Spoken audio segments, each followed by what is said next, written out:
Ladies and gentlemen, welcome to the 70th edition of TWitWoW Request Live.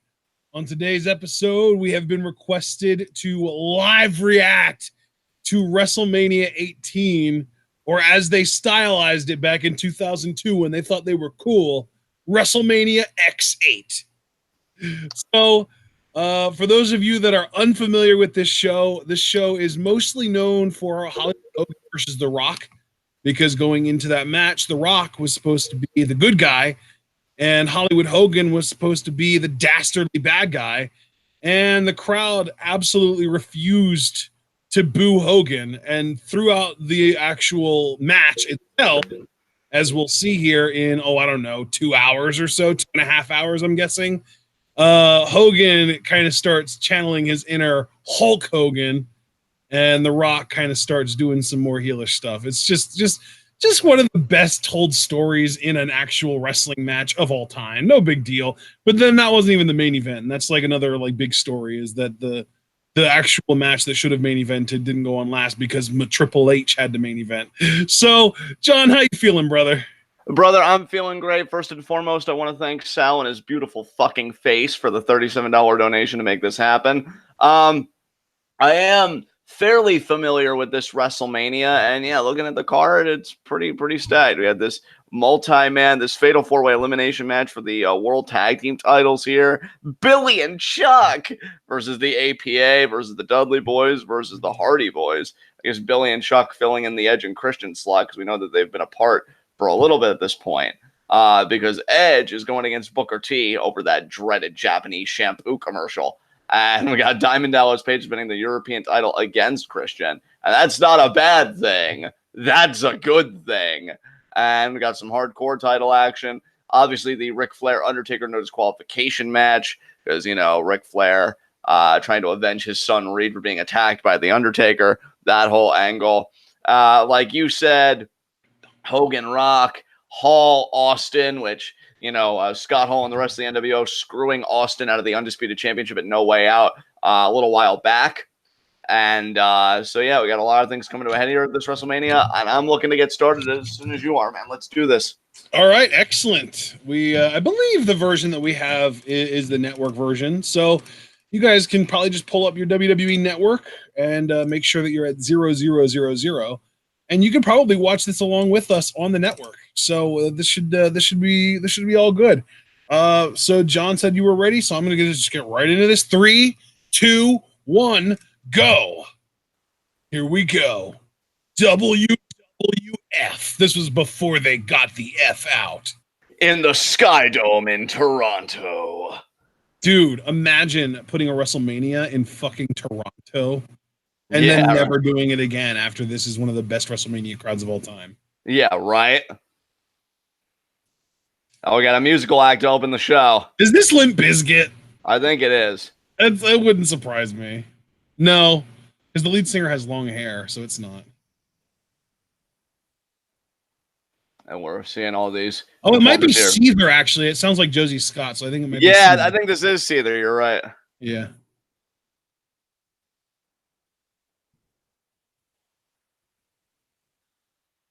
It might even be Saliva. Oh, no, it's Josie Scott, for sure. We got a big WrestleMania like Jumbotron there.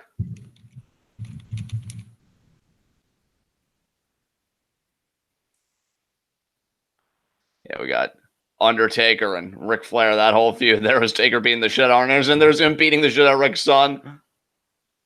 Yeah. Oh, Rick. I know I'm not super familiar with Josie Scott, but he did have like a couple of songs with other people that I was familiar with, because he did the song Hero with Chad Kroeger on the one Spider-Man soundtrack. And then he also did Broken with Amy Lee. And I'm familiar with both of those songs. And I mean, just in general, Saliva makes good fucking music. So, or at least they did back in the day. I don't know if they still do. And there we see Triple H trying to pedigree Stephanie. That was a big story going into the main event. Wait. Was Jericho with Stephanie at this point? What? Well, yeah, they had aligned because Stephanie was trying to make Triple H's life a living hell because in kayfabe they had divorced, and things were getting really brutal there. Oh, that's hilarious! What the hell? I didn't know Yeah, that. like the whole story. Just to give you full context, Stephanie and Triple H and kayfabe, like their marriage was on the rocks, and so Stephanie lied about a pregnancy just to try and make things good with Triple H. Well, of course, he found out, in a pretty hammy fashion because it's, fucking pro wrestling. And, they were going to renew their wedding vows. Triple H utterly humiliated her. Vince, to get revenge, put Triple H's WrestleMania title shot on the line against Kurt Angle at No Way Out.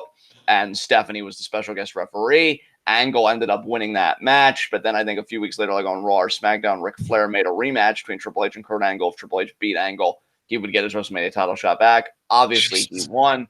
So then Stephanie's plan was, okay, I'm going to align with Jericho so that he can't win the Undisputed Championship at WrestleMania.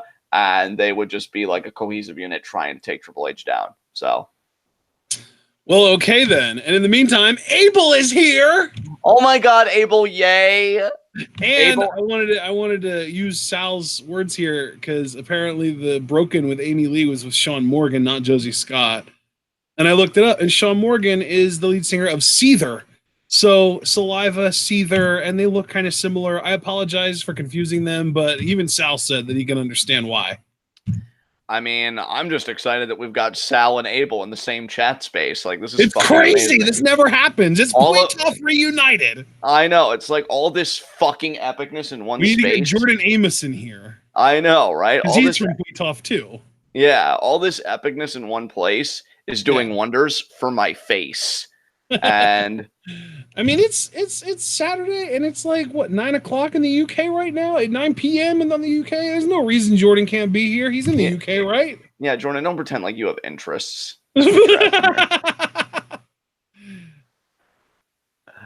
But I feel like this musical act is finally coming to a close. Dude, that was a great album. That Superstar album by Saliva. Yeah. Didn't Saliva do like a really popular theme song for a wrestler? Well, they did Chris Jericho's King of My World. That's not even and actually, now that I think about it, Superstar was just the name of the song they just did. The name of the album was Every 6 Seconds. They also did the Survivor Series 2002 theme, Always, which is like a very that was a great song. They also did Click Click Boom, and they did Ladies and Gentlemen. They did Ladies and Gentlemen. Yeah, they did Ladies and that wasn't on this album. The two popular songs that were like chart songs from this album were Click Click Boom and Your Disease, and I remember those and I liked those. And then I think their next album was the one with their next album was the one with Always on it. And it also had a couple other songs that I think barely made the charts. And then their next album after that, no, I'm trying to find when they did Ladies and Gentlemen. Was that in 2007? I feel like it was earlier than that. No, it was in 2007. Holy shit. Yeah, because again, they did that for WrestleMania 23. So I'm just trying to think of Saliva's connections to wrestling. Yeah, I loved that song too. Man, WWE was like they had fucking Saliva on speed dial for the mid to early 2000s. Like holy shit. Second favorite band in the world, Saliva. Oh yeah, and Abel said they did Batista's theme. Maybe that's what you're thinking of. Wait, did they? Yeah, I Walk Alone. Apparently that was Saliva? Yeah. I thought that was like what the hell?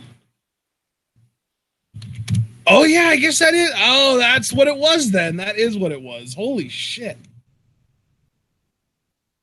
Jesus, man. Saliva has done so much. Oh, and now we're seeing clips of Triple H and Chris Jericho. Chris Jericho, poor Jericho. It's funny because we're going from today getting to see literal prime Jericho, and now tomorrow we're going to get to see dad bod Jericho. Yeah, and last night I was watching clips of 2012 Jericho Jericho, which is still I think nice when he would come out. Yeah, baby. Yeah. New day, baby, come out. Yeah, that Raw segment where he's in the tag match and like he gets the hot tag. He tags himself in. That is still one of the That is and still then one of tags himself out. Yeah, that is still one of the funniest fucking moments of my personal wrestling history. and Like, he just walks up the ramp while he's doing the okay, baby. let's go, Memphis. Yeah. Oh yes, Jared. I don't know, man. I don't know. It seems like he peaked at the list because like everything that he's done in his career has been better than the last thing that he did until Dad bod Jericho in New Japan. Yeah. And even then, like, even if it's not as entertaining as the list or Jared Troll or whatever the hell else you want to talk about, he's still doing great things because he's bringing so many eyes to the superior product. Yeah, that is true. Which is, again, the only reason that I mean, even if you think about, like, we listened to a podcast, Dragon's Den, they only discovered New Japan because of Jericho. Yeah. And now New Japan is pretty much what their podcast is about. So, like, yeah. I'm going to tolerate his existence for now. But, God, remember when he basically guaranteed that he would win the Royal Rumble and then just didn't? yeah, that actually would be next year. It's like his literal first words were, on Sunday, it will be the end of the world as you know it. And then we never saw him about that Rumble, yeah, and then he was last eliminated by fucking Sheamus. Yeah. Oh, here comes RVD. One of a kind! Yeah, we're doing RVD versus William Regal. Talk about a contrast in styles. Yeah. Well, I mean, I'm sure they both smoked a doobie backstage. No biggie. You think Regal smokes? That would. Didn't Regal get in trouble by the fucking wellness policy, and that's like the whole thing? I thought that was something other than like marijuana. Oh no, I was pretty sure that was weed. Yeah. Wait.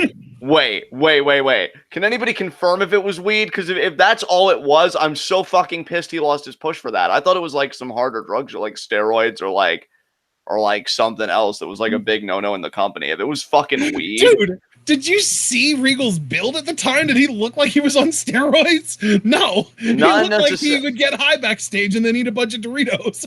Wow. If he seriously lost his push because of fucking weed, that's a travesty. No, I'm not even kidding. Like, because not only was he like an amazing in-ring performer, even when he was getting older, like he still did like really like stiff looking and physical looking stuff. But as a character, especially as GM, that could have been one of the greatest heel world champions of this era. And you fucking pass on it because he smoked a doobie. Man, fuck that. Wrestling's such ass sometimes, I swear to God. As we see Regal coming out now with the Intercontinental title. I agree, Sal. Jericho is severely underrated. His work with Punk was like, I think, one of my favorite angles that Jericho's ever done. And Abel said 2008 to 2009, Jericho was my favorite incarnation of Jericho. He presented himself with such class and was having great matches on the reg. Abel, as always, your beauteous face is also correct. Yeah, Jericho just around that, 4-year span, 4 or 5 year span, I feel like was untouchable. Like that's when like everything really came together for him. And he was just amazing, especially as a heel. Because I know even he prefers to be a heel. And like his babyface stuff isn't bad. Although as a babyface, I would say Save Us Jericho in 07 was the best run because I was really into that. And RVD, I'm going to get a hold on this. And Regal now in the ring. Look at how good Regal looked with the Intercontinental title. And Van Dam, their forearms. Come on, William. Suplex his ass. And that's the thing. Like, you guys know that I'm a Benoit guy. I'm a Guerrero guy. I'm starting to become a Misawa guy and all that stuff in Japan. But Regal. Kawada. I feel like Regal and Finlay are never really going to get the credit they deserve until they're dead. And, like, I don't even mean to be morbid like that. And I would say more Finlay than Regal because at least Regal's got, like, the endearment of being an XTGM. But, like, those guys, man, so fucking good. Damn, it really, like that whole promo that Regal cut on Cesaro where, like, I kind of blew my own chances to be a world champion. It's so fucking sad. Oh, brass knucks. And immediately kicked out there. Hey, Regal's got champion's advantage. You wouldn't care about being disqualified. Begging off RVD, drop kick there. That's the thing. That's why I think it really irks me because, like, even more than Benoit, and like, Benoit was fucking my guy, but Regal was just such a great character. He was willing to make a fool of himself. And yet when you allowed him to get down to business and fucking wrestle, like, honestly, if people were like, hey, what are Regal? Is this going to be it right here? Okay, no, okay. I was going to be like, that would be really fucking quick. If people were like, hey, John, what Regal matches would you have me watch like in WWE to really see what he's about? His 2 singles matches against Paul London and Brian Kendrick, respectively, like in 06, when he was teaming with Dave Taylor and they were in that whole tag title feud, he fucking ragdolled those guys. And it just showed you, like, either those matches or any of his matches with Benoit, like in that like few year period up until Benoit's death. Like, he's so fucking technically good, and he has a character. Like, he was everything. And I swear, like, could have been an amazing WWE champion. Oh, backslide. So the most detail that I found about Regal's suspension was that it was recreational drugs. Like, wow, that is such bullshit, man. Wow. Because look at that. Even that drop to hold in the fist, like, his execution, he's so good. Like, and again, guys, you know, obviously, John creams his pants at technical wrestling. Like, that's just my thing. The same way, like, you know, Brandon with hardcore wrestling. Like, that's me with the technical stuff. But, like, Regal was so well-rounded. Like, him and Eddie were really the best of the class because they had like charisma, and everything they did in the ring looked so fucking good. Like, if we're going by those metrics, it was Eddie, then Regal.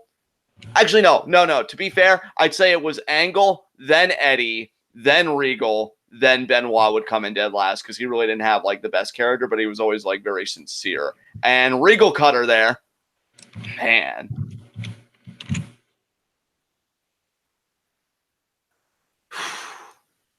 And now what's he going to do here? Oh, straight jacket hold. God. Yeah.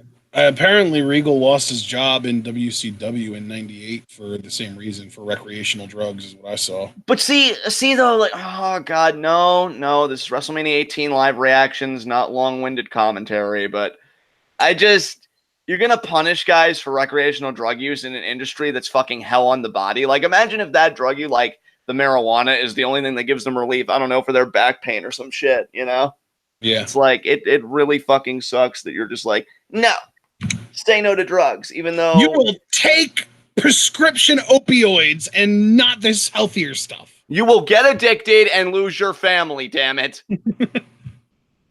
Even if it means pulling a Kurt Angle and telling us you're going to stick around or retire only to go to another company that treats you with a little bit slightly less disdain. Oh my God, that right hand. That was a left, brother. Left. Well, either way, he clocked RVD, left or right. He sure did. Well, do you know what caused the blood, by the way? I know Regal's busted open in the mouth. Might have been a kick by RVD. And yeah, Abel, that velocity match you're referencing, I know exactly what you're talking about. So good. Yeah, Benoit and Regal would always get very physical with each other. In fact, there's a clip where Benoit does one of his chops, but he does it to Regal's face. It's like, what? Ooh. Yeah, Benoit always had the best chops. Like, oh, dude. I know that Ric Flair is like the one that made his name off of chops, but if you're like an aspiring wrestler and you want to learn how to do like the best looking chops, study Chris Benoit, not Ric Flair. Yeah. Like, there's even a knife edge chop compilation that is Benoit's chops, and like there's one where he just lights Ric Flair up, and it's like, oh, half Nelson, half and yes! Oh my, wow, half and half suplex. I fucking love William Regal. In fact, you telling me that bullshit, I've been playing 2K16 lately. I've been doing kind of universe mode with Mark Henry. I got the US title on him because I was watching like some Mark Henry skill stuff, and Mark Henry was another one that was severely underappreciated. But you know what? Hearing this injustice to Regal, I got to do a season mode with him tonight, and I got to get the fucking world title on him, and I got to like have a 52-week reign with it. I'm going to fucking dominate. Oh yeah, Sal, that's the thing with weed now. Like, they don't suspend you for weed anymore. They fine you for it. They literally, like, there's like this thing backstage where they call it the weed tax, basically, where like you just kind of know that you're gonna get caught and you're gonna have to pay a certain amount for smoking weed. That's always the shitty thing about WWE as a company, is that progress always comes too late. Like, yeah, you don't start taking better care of your performers. Oh, the ref caught Regal with the brass knucks. Not today. Look at the other pair and punch him in the face. He's got a backup pair in his trunks. He had 3 pairs for this. Oh. Van Dam's going to try again for the frog splash. This is probably going to be it. Oh, yeah. This is going to be easy peasy. God damn There it is. And you can even see the knucks on the ground near Regal's hips. 2 and new Intercontinental Champion Rob Van Dam. And again, I have nothing against RVD, but man, like I wanted to see more of that Regal that did that half and half suplex. Can you imagine if Regal, like just alternate timelines, if he would have went like during his prime, like to New Japan or something and just made a career in Japan? Like, oh God, probably would have been so good. I mean, he would have missed out on like AJPW in their prime because like this is like early 2000s at this point, but he probably could have made a killing somewhere in Japan at classic fucking matches. But WWE's where the big money is, and he's at a fucking WrestleMania. So if you would have asked Regal at this time, I'm sure he was pretty happy.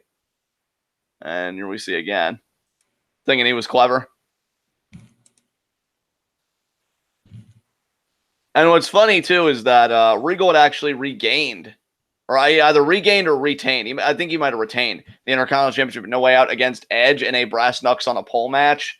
And yeah, so like the brass knucks were always a prominent part of Regal's character at this time, so. All right, guys. Well, one match down. I've already creamed my pants because we had the Supreme Technical Wrestler in there. Yeah, Abel's right. That nude weed policy would have been great in 2006 for RVD after he got caught with weed as WWE champion. That's another thing, too.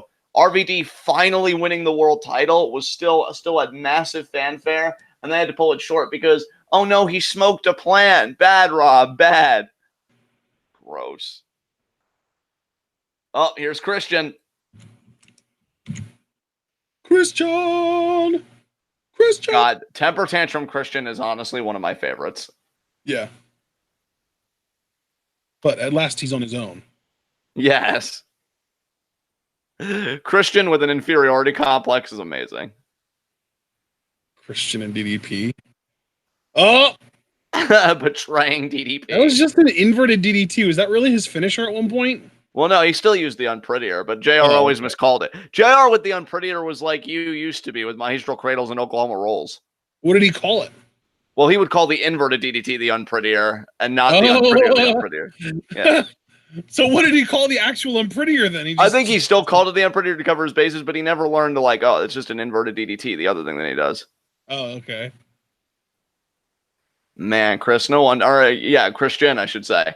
Man, Christian. No wonder people considered a blue dot a worthwhile alternative. You're so over those temper tantrums.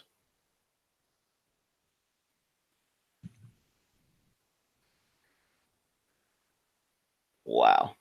Yeah. You were a winner. Yeah, sure.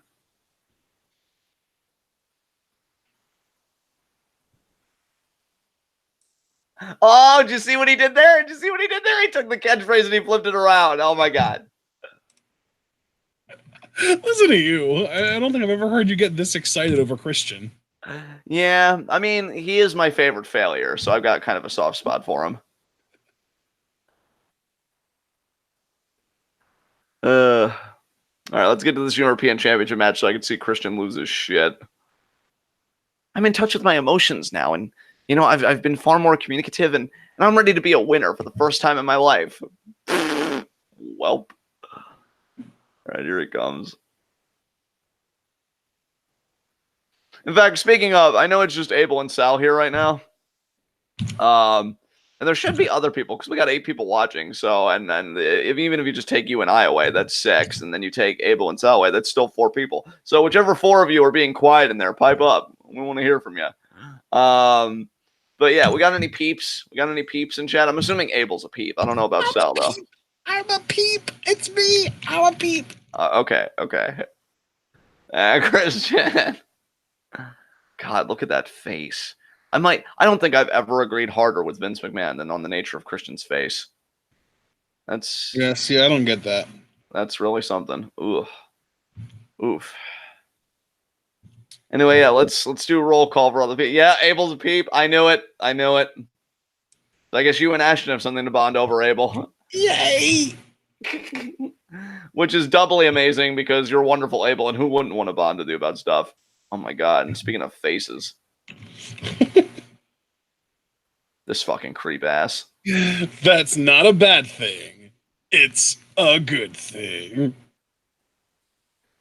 God. When want to ask James if DDP was ever his favorite wrestler. I mean, with that face and knowing that he stalked Undertaker's wife that one time, you know, wouldn't surprise me.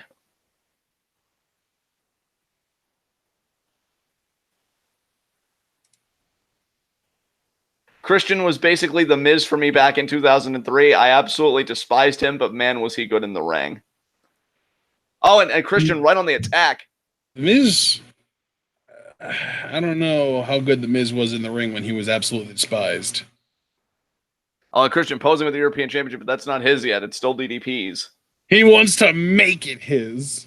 He'll probably fail.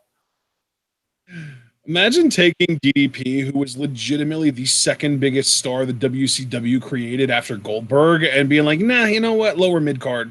Yeah, mid-card for life. I mean, speaking of Goldberg, DDP was like his first big match with Goldberg on pay-per-view was like one of the most bought pay-per-views of all time. Damn, I didn't know DDP was that popular. Like, I knew he was. From what I remember, actually, he had a segment. It was him and Goldberg. I don't remember exactly. I really like. There's details about shit that I'm really bad at remembering. But there's something that happened between DDP and Goldberg. It might have been like DDP attacking Goldberg on an episode or something along those lines. That was like the highest rated single segment in WCW history. Wow. Yeah.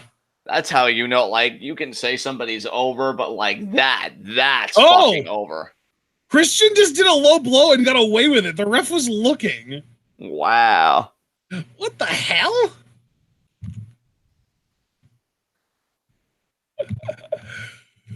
And Christian now on the attack.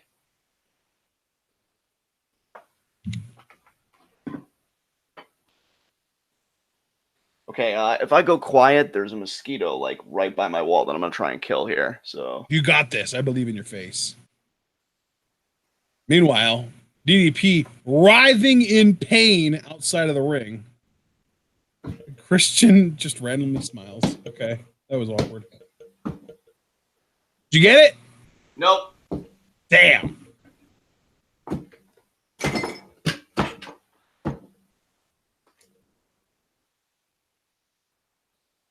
Christian now. Got it. Oh, you got it! Yay! Christian punching DDP in the corner here. Punch, punch, punch. How's it going, bud? I'm gonna be honest, friend. It really didn't want to do the job, but I didn't give it any choice in the matter. You invoked the power of the pencil, didn't you? Absolutely. I'm going over. You're going fucking over. You damn right. Fuck yeah. Sorry about that, guys. I just really need to kill him, otherwise I don't sleep. So, and DDP there into the ring post. Well, DDP will be taking a nice nap after that. How many nights have you had where the mosquitoes have prevented you from sleeping just this month? Just the one, and I'm hoping to keep it that way. Yeah, no kidding. I'm hoping you can keep it that way too, bud. Oh, punches here from DDP again. Oh, Christian with the knee. Into the abdominal stretch. Okay. Wow, Christian. Wow, Christian. All the intensity and emotion in that face. You might want to scale it back a bit there.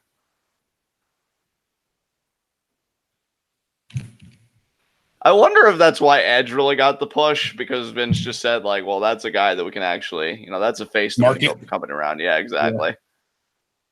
Yeah. Oh, over the knee neck breaker. Very nice, Christian. Yeah, sorry, Christian. You're just what marketing calls creepy. I mean, so like, didn't he get referred to as the creepy little bastard for the longest time? That's true. I never understood that. Like, it's probably one of the few things that TNA actually objectively did right, was really give Christian a chance to be like that main event guy. Yeah, like, and he had like the presence too back then. Yeah. Honestly, I always felt like Christian with Tomko as Captain Charisma should have been like a decently reigning WWE or World Heavyweight Champion. Because like, dude. You have the muscle, you have the mic skills, and you have the in-ring, like, in-ring work and presence as a heel. Like, he just had that was the perfect storm that if you weren't going to push Christian at that time, he left at the time because he probably had the same thought he did. Like, okay, I've got the muscle, I've got everything. the complete package at this point. Either they're going to put the world title on me, or I need to go have a main event run somewhere else. And yet he still ended up back in WWE because I think he really wanted to prove to himself that he could do it. So, like, on that level, I definitely sympathize with him. And discus lariat there by DDP. with a discus lariat. That was beautiful. Take a lesson, Natalia. I knew one of us was going to bring that up. Oh, DDP.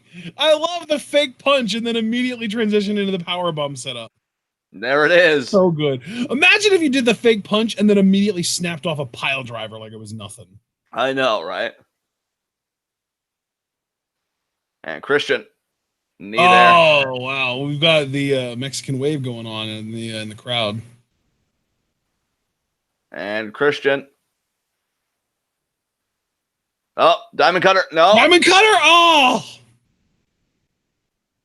Yeah, that's the shitty thing about the Unprettier is that you're literally like giving DDP an opportunity. Hey, here, do a Diamond Cutter to me. But hey, there you go. I was even going to say, seems like when DDP goes for a Diamond Cutter, he's practically begging Christian to hit him with an inverted DDT. These guys work so well with each other. What is this? Yeah. I feel like Christian really got the WWE style and wrestled it better than pretty much anyone.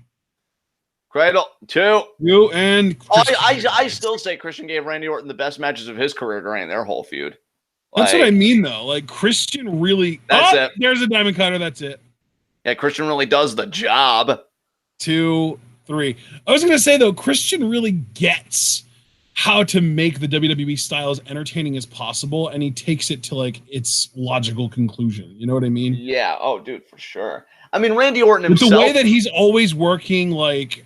counters to signature moves with other signature moves into his offense and into his matches. Like, that's a him thing. That's something that he's just always done that I can tell, because that's not something that Orton has done before his matches with Christian or since his matches with Christian I know of. But like in his feud with Christian, like, yeah, that was like the common thing, and it made his matches really compelling. I think he's done that. The only other time I can think of that he's done that was with AJ Styles, who's another guy that fucking does that on his own. Right. Because AJ Styles is another like wrestling genius, basically. AJ Styles is like an idiot savant, but like the thing that he's a savant at is wrestling. Yeah.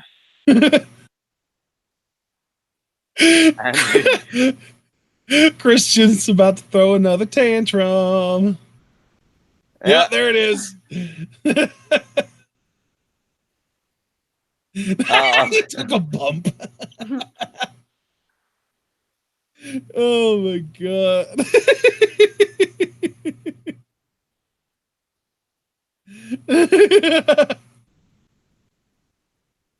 Oh, he's still having that tantrum. You lost, Christian. What are you gonna do about Christian should have brought back the temper tantrum after he lost the World Heavyweight Championship. Yeah. But yeah. I love how Mark is in chat, and he even said, in before Christian has a temper tantrum. You barely snuck it in there, Mark, but you managed it. Proud of you, Mark. Oh, here's The Rock. We've also got Hypothesis and Javaris in chat as well. Nice.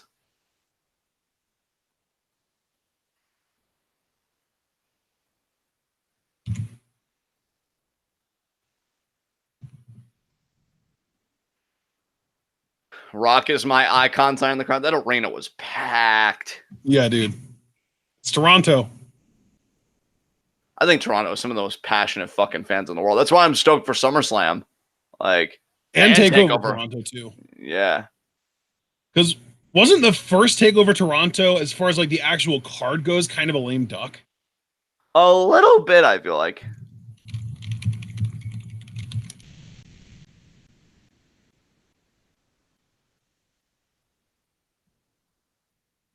Yeah, it was.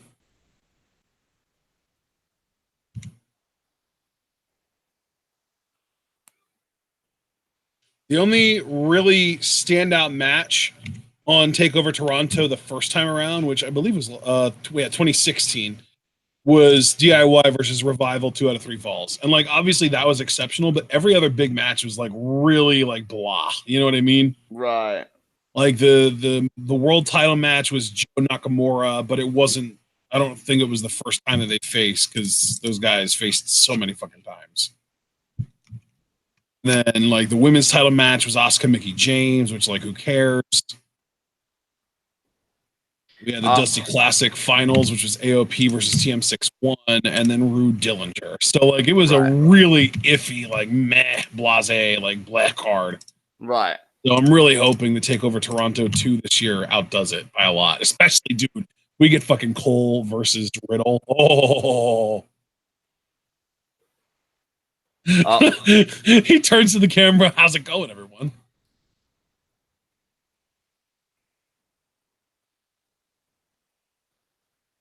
Oh, God. That pop, though.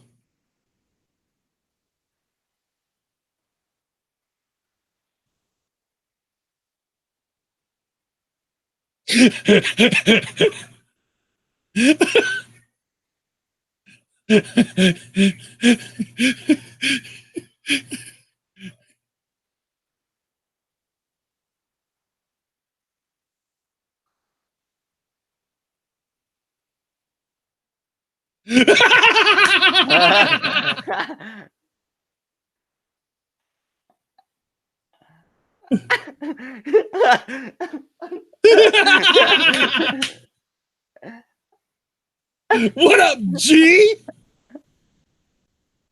He kicks him.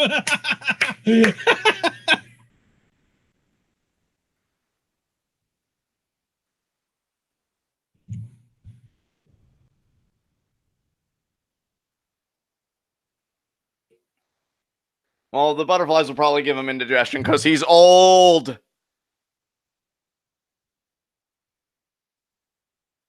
Yep. Dude, the crowd is losing their minds. Dude, I will say this. However you feel about Hogan, and I know my opinion isn't fucking high at all, No. There is something about Toronto. They fucking worship Hogan. Like, I still go back sometimes and I listen to like one SmackDown taping that took place in Toronto. I think it was before Hogan had to defend the Undisputed Championship against The Undertaker at Judgment Day.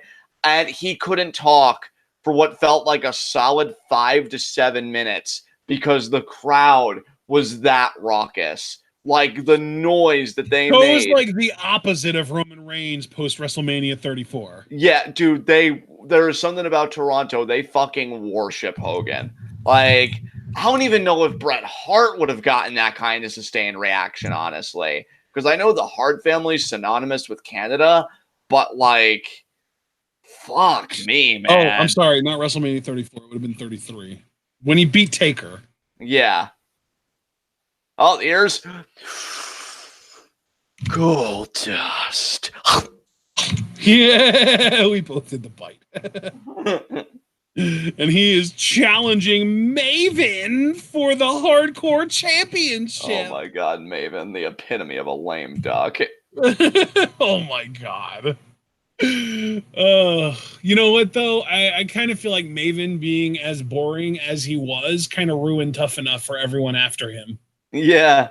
Because it's like, man, we picked the best actual possible wrestler who was like this athletic guy who was catching on to the business quickly, and it was a total miserable failure. So from now on, we're just going to pick the best entertainer to win Tough Enough. Yeah, Goldust, you chomp. You chomp. Yeah. I'll be right back, dude. I'll take like 30 seconds. And Goldust is... That's all right, man. And he's going to regain the Hardcore Championship. Look at the golden trash can. That's where all the rejected Shattered Dreams production scripts go. I know, another one. And here comes Maven. His Titantron is him taking bumps in his face. Oh, Maven, you're so mediocre. Let's not forget, folks, he beat The Undertaker to win the Hardcore Championship thanks to The Rock. Of course, Rock and Taker took care of their business at No Way Out after Ric Flair hit Undertaker in the face with a lead pipe, which is what led to Taker and Rick at WrestleMania here tonight. God, remember when wrestling used to be like that deeply interconnected? And you could just have like multiple trades. Beautiful. Just beautiful. And then Goldust just looking at Maven like, I'm about to ruin this whole man's career. And that Hardcore Championship will be the equivalent of my Oscar. You know, for all the joking that I do, guys, I kind of wish that I could have, like, experienced Goldust at his end, like in the late 90s, like when he came up. Because even Austin said that should have been a world championship gimmick. Like he could have seen Goldust as a heel with the world title, just I'm killing back. it. Welcome back, friend. Did I make my 30-second quota? I wouldn't even know, but I'm sure you did because you're a professional. So, and Maven's back there into the barricade. Abuse him. I mean, that's the thing. This was like after the 24/7 rules were already enacted, so I don't know why this is just one-on-one. And beautiful. Wow, Goldie. I actually really like Goldust back in 02. Like just like his in-ring work and stuff, like his match with Van Damme. I keep mentioning the No Way Out pay-per-view because I distinctly remember that because I own that on VHS. He had a pretty solid match with RVD, actually. That's the thing as a kid. Like, it's funny the matches that stand out to you and the matches that don't, but those matches that don't may stand out to you later as you mature and your tastes kind of mature and you understand how things work. Like, Goldust at this time was pretty fucking solid in ring. He's going to catapult Maven into his golden trash can. Maybe he'll improve Maven's face on the way down. I like how Goldust is implying that every other trash can is second and his is first. And drop kick there. Maven threw one hell of a drop kick. It's a shame that's all he did good. You know what's funny is that these guys are legitimately on the WrestleMania card, and yet in this day and age, I guarantee you this would have been the kickoff match. Dude, this wouldn't have even been booked. Yeah. Imagine being like, oh yeah, Tough Enough winner versus Mid-Carter. In the third match. That is something that they would do. If fucking the Yeti guy, Josh, whatever his name was, if he would have stuck around long enough to get trained and they would have given him like an actual story, like, oh, this guy won Tough Enough and now he's making it big time, he totally would have been booked for Mania, even if it was against a Mid-Carter, 100%. Like, they would have been like him versus Elias or like him versus fucking, I don't know, Cesaro or like something like that. Like, yeah, 100% would have ended up on the main card of WrestleMania for sure. Yeah.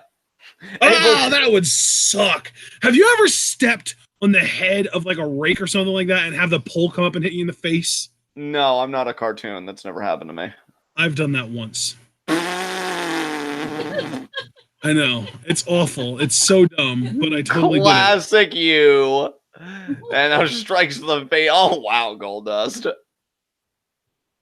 By the way, we have some cool stuff going on in chat. Abel's like, I hope Kate Quick wins the Hardcore Championship, even though he was signing with TNA at this time. And Javaris got his phrasing because he remembered how Maven got the shit beat out of him at the Royal Rumble by the Undertaker. And Javaris was like, Taker beat him like he stole something. Yeah, Javaris. And now Sal Goldie with the golden trash can lid. Oh, but Maven has one of his own. Knock each other out. Yeah. Yeah. Oh, well, yep, they definitely did. I think Maven got the better of that, though, because he fell in the ring. Goldust fell on the apron. And people coming out. People coming out. You can tell because the crowd's on their feet. Spike Dudley. Spike Dudley. 1, 2, 3. Spike's the new hardcore champion. Get your title, Spike. Get your title and get the hell out. Yes. Are you even going to have working on getting the title? It's taking a long time, though, so that probably means someone else is going to come down. Oh, yep, someone else is here. Oh, Crash! It's Crash Holly. Okay, the Houdini of hardcore. So this is going to be like an ongoing thing throughout the night, isn't it? Probably. In fact, oh my God, I remember. Yes, Goldust is up and moving. This is going to get good. This is going to get really good. Oh my God.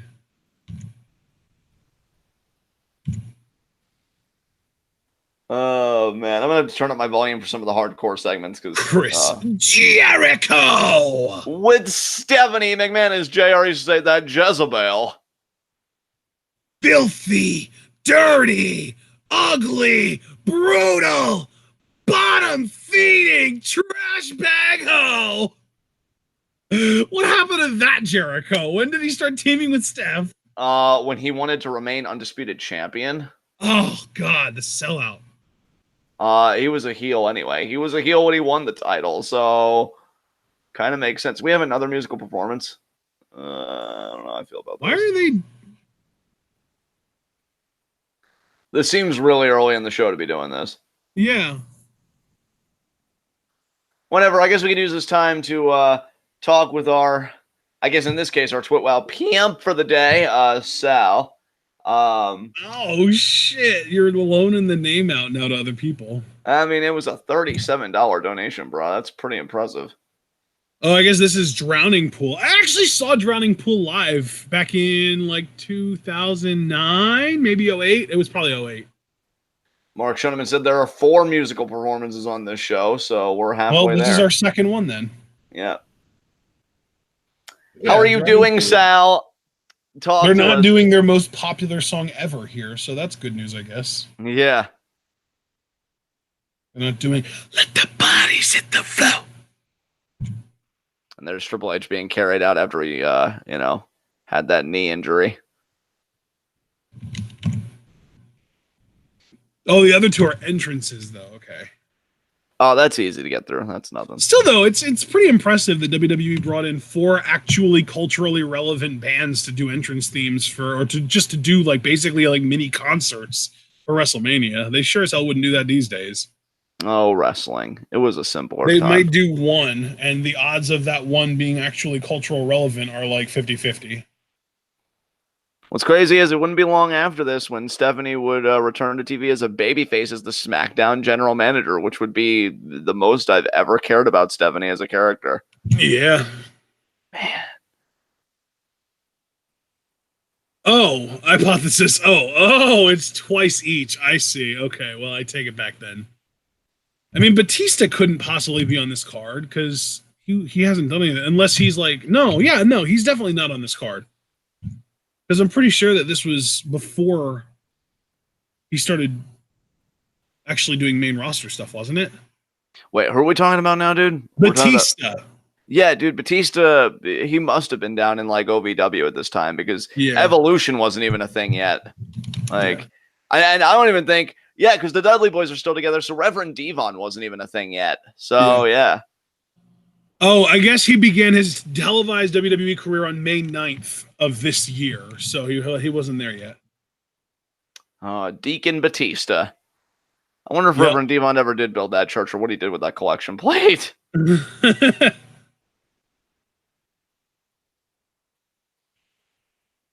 Man, Jericho just loved that Undisputed Championship.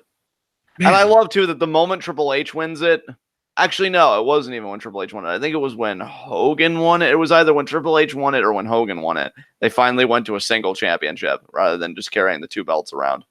Fucking Hogan, man.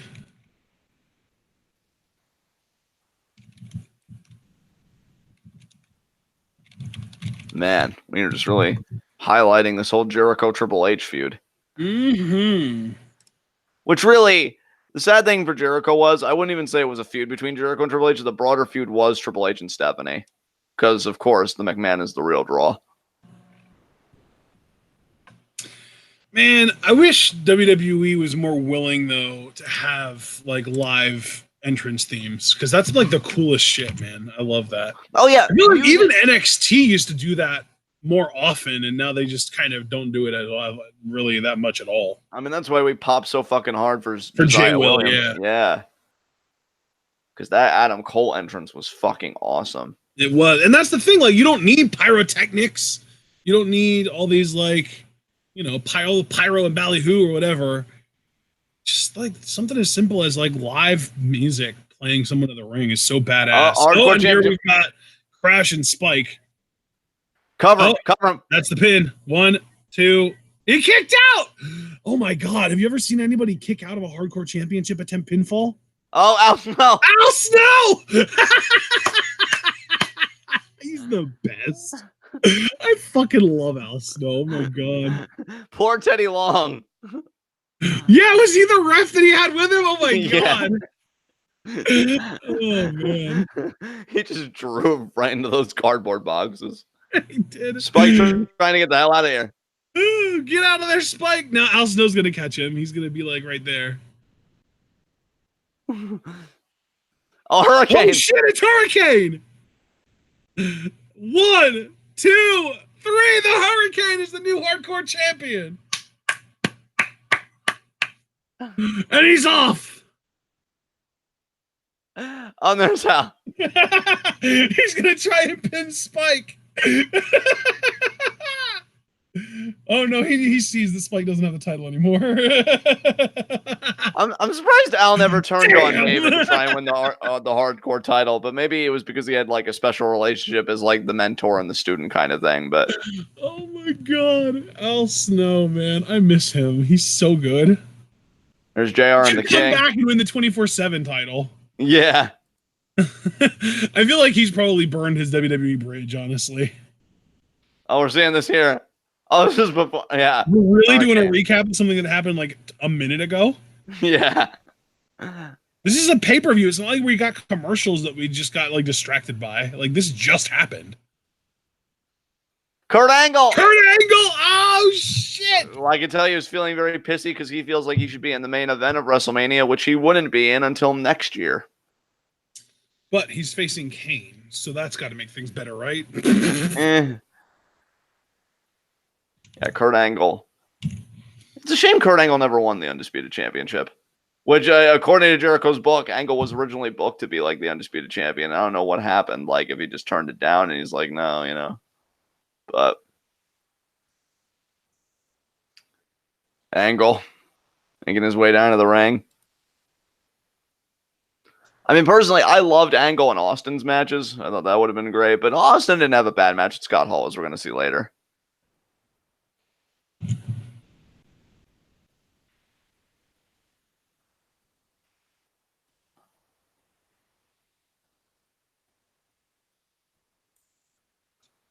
Kurt Angle, that intensity, integrity, and intelligence.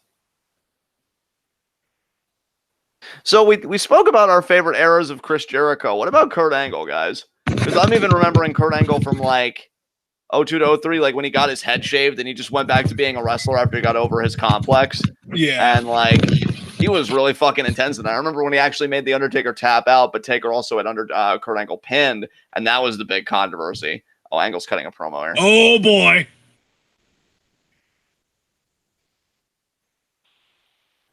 Yeah, Canada, you suck. Wait, but no, they won a gold medal though. Well, Kurt Angle saying that he won his gold medal in a harder competition than figure skating. Is it really though? I mean,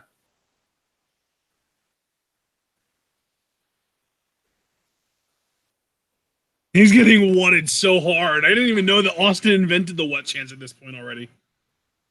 You know what's funny is that Kurt has hair, and yet I'm projecting the baldness onto him. Right though.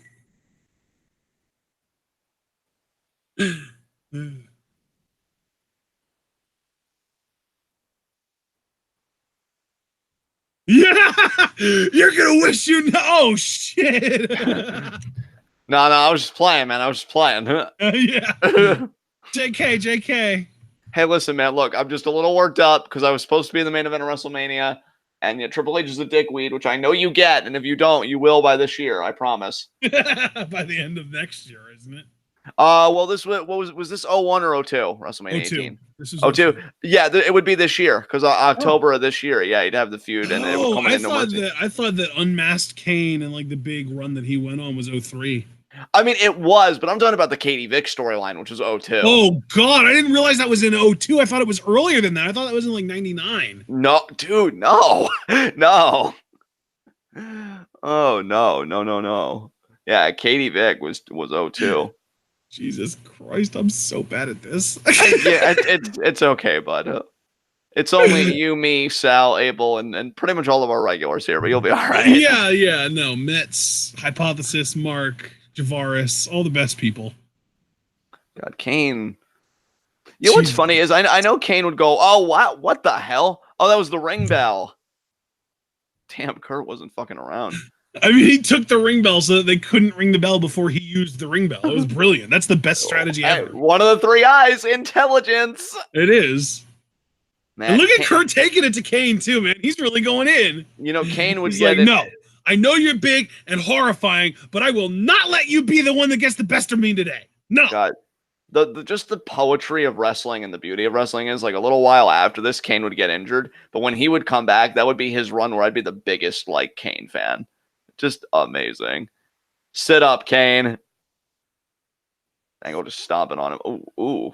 Guess no sitting up for you then. Fun. Yeah, I was gonna say, Angle's just like, I dare you to try sitting up, bitch. You'll sit up right into my foot. Wow, you're getting dragged in the chat for thinking it was in 90. Now, guys, it's gonna be okay. We're gonna put Ashton's memory together again so that he won't I'm get getting dragged by one person, okay? Okay, no, it was two people. Never mind. Yes, like what's happening? And you guys have got to realize that I never go back and rewatch this shit. So my memory of what happened in 1999 is from when I was living in 1999, when I was a fucking 8 and 9 year old child. Ashton's just like, you fuckers are the ones that keep bringing me back to the past. Like, newsflash, it's 2019. Why the Baldo fuck? Bomb! Well, I think it's just a choke right now, and yeah. See, he didn't sit out with it, but it was a goddamn Baldo Bomb as far as I'm concerned. But I mean, no, you have to sit out for it to be a Baldo Bomb. Like, you can't just be like, he didn't sit out. Like, that's like saying that triangle didn't have 3 sides, but it's still a triangle. It doesn't work. That's not no. And Kane there with the lariat. I mean, is the Baldo Bomb like a custom? Like, isn't like what's the actual proper name for a sit out double choke power bomb? I guess just that is the proper nomenclature. Well, then what's the proper nomenclature for the non-sit out variation, John? You're the expert here. Well, first of all, what a belly to belly by Angle. First of all, second of all, I just said it was like a double-handed choke where he just threw Angle down, choke but didn't bomb. follow through. He power bombed him with the choke. Oh, listen, man. You know what? I'm just gonna let you have this. This really isn't a hill for either one of us to be dying on. Not when this match is happening right now. And what a lariat by Angle. The important thing is that we both know that this argument took place in 2019. And stomp on the back there of Kane. Stomp on the head there. I barely remember what happened a month ago, and you fucks are expecting me to remember 20 years ago. Yeah, you guys really need to temper your expectations. I'm older than everyone. Except Mark. I think Mark and Paul are both older than me. Holy shit, hypothesis. I already learned, Ashton. I try to respect my elders. Fucking hell. How old are you, hypothesis? I swear to God, he's going to be like, oh, I'm 23. Fuck. Yeah, so yeah, I was like, I feel like he's told us his age, and like, yeah, you just set yourself up there. And now Kane into the turnbuckle. And back suplex. I really didn't expect this match to go here, but man. Here we fucking are. I mean, Metz is older than me, too. Oh, wow. Hypothesis actually is 23. How did I know that? See? Your memory isn't so bad. My memory's better than I even realize, apparently. Yeah, I'm older than you, too, Javaris. Well, me and Javaris are the same age, and yet his net worth is significantly higher than mine. I think I have to do something about this. What are you going to do, John? Wouldn't really be very effective if I talked about it now, would it? Out front chancery there by Angle. Hey, Javaris, have I told you about this new business that I'm starting up that's most certainly not a pyramid scheme? And tossed Angle out there. God, I'm even older than Sal. God damn it. He's so much more responsible than me. How does this happen? Yeah, your life's really gone by the wayside, huh? Right hands there by Kurt Angle. I don't need to talk about this right now. We're live reacting. Yeah, it's just like, this ain't happening right now. The fuck you think this is? Don't worry, but if it makes you feel any better, mine has too. So yours has what? Gone to the wayside. It's all right. Oh, right, of course.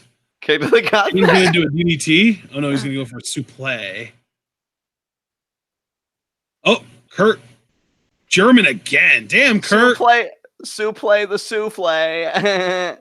Out here introducing everyone to the original Suplex City. Yeah, the form of these Germans is perfect. God, Kurt was so fucking good. Oh, hey, Ella's here.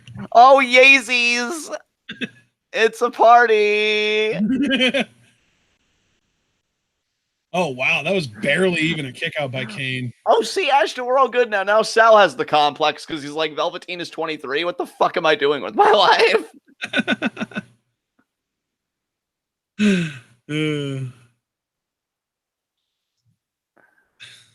Ella is now officially the most over person in chat, and diving lariat by Angle, stealing one of Kane's moves. Kane, yeah, that's a Kane thing.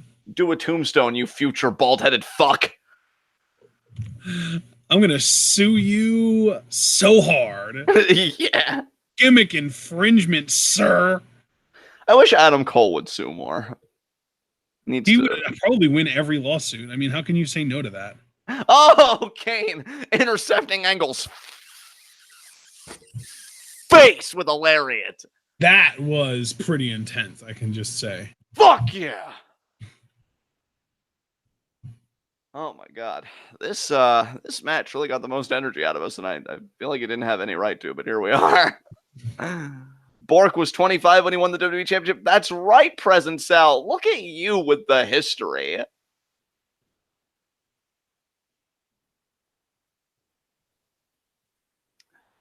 Hey, listen, guys. It doesn't matter how old Present Sal is. He's beautiful, and we don't deserve him. He's like a gift to this planet, so, you know. And gifts are timeless. Reverse the Irish whip.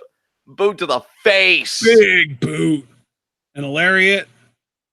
Oh, coming for another boot? Really? Oh, no. Back body drop. Okay. Back body drops have got to be so much more effective when you're 7 feet tall. Lariat in the corner. Nobody puts Angle in the corner except he just got put in the corner. I mean, you could even say no one puts Angle in the 90-degree angle. Oh, kick out. I love how you held it in until the kick out. Ella says Kurt Angle with hair was the best. Yeah, okay. I could see that point being made. Back elbow. Come on, Kurt. Oh, choke slam time. Nailed it. Hey, Ella, how did you feel when Angle was wearing a wig? Because at first he couldn't really accept his baldness. And Angle with the ring presence. Kurt with the hand on the rope. Brilliant. Mark Shoneman, I'm 32 and I'm a mall cop. It's okay, Sal. And then Ella thanks Mark for his service. I saw that. Mark Shoneman braver than the U.S. Marines. I saw you said that about Finn last night. Yeah. Angle slips out. Oh, twisting the mask. Oh, shit. Kane's face is... Oh, no, it's not exposed, but... Angle slam. That was a beautiful fucking Angle slam. That was like a 360 Angle slam. Oh, Kane still kicked out of it. What? Kurt never really developed a super finisher either, so he just kind of went back to the ankle lock. Yeah, I always felt like his super finisher was the grapevine ankle lock, or the super angle slam off the top rope. Or the moonsault.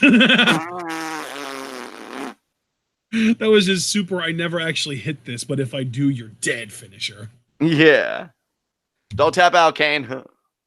No, seriously, do tap out, Kane. Wow. God. I don't know hypothesis, but I do remember really, really liking Kurt Angle's TNA theme. So that was really good.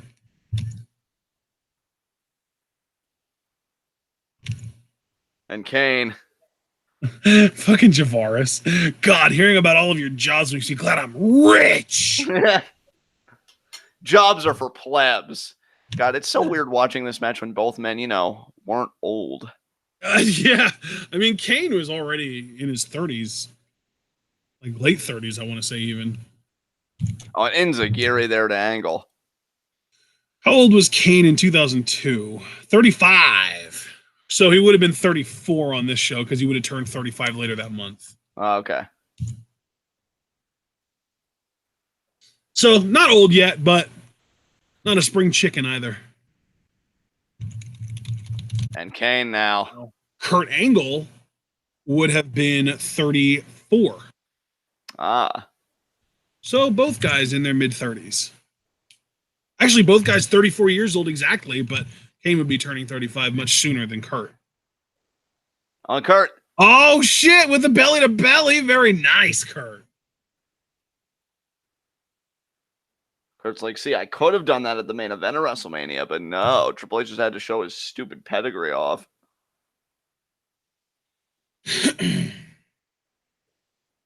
Oh, Angle stalking Kane. Oh, he's going to go for another Angle slam here. Do it. He's not going to get it off. Oh, shit. No way. Choke slam, gonna not get Victor it off. rolling to the ankle lock. Yep. Oh, yep, he got it. No, actually. Oh no, he's going for a pin. And he had his foot on the rope too. Wow. What a dude. What a lame ass botched finish. Yeah, Benoit did make Kane tap out. I actually watched that match either just the other night or 2 nights ago. Yeah, that's true though. Hypothesis makes a good point. WWE won't actually count that. Yeah. That didn't ever happen. What are you talking about? No. Yeah, why is Kane tapping out to the air? Way to go, Kurt. Proud of you. Oh my God. So, John, I know you're not going to get this, but I just want to say to all of my NFL fans out there, apparently Todd McShay, ESPN's one draft analyst, might be getting signed by the New York Jets to be an actual front office manager. Oh, Hurricane hiding. Yep. Oh, and here's all these women. You're not even women. Oh God, they're going to go into the change. They're going to change. Oh, geez. Shane's just like, whoa. Hurricane's just like, oh, this is a big superhero no. Superhero no. Oh, I see what you did. What is that? Oh, it's the Godfather. He's got a broom. That's what it was. Oh my God. Oh my goodness. That just happened, John. That just happened. Daddy, you treat us so fine. And now we got Undertaker versus Ric Flair, no disqualification. Oh boy, I can't fucking wait for this. That was sarcasm, by the way. I remember this being a pretty decent match. Oh, I bet. But then again, memory issues are a pretty common thing on this podcast, so. Let's not bring it up, okay? Well, I mean, you know. I feel like, oh, yep, this goes back to No Way Out, which I was just mentioning earlier in the live reaction. At least my my memory is good enough that I can recap all these stories, so. Yes, that's the important thing, is that one of us is able to do that. Oh, Undertaker bringing the challenge to Flair. Oh, it says no to Ric Flair. Damn.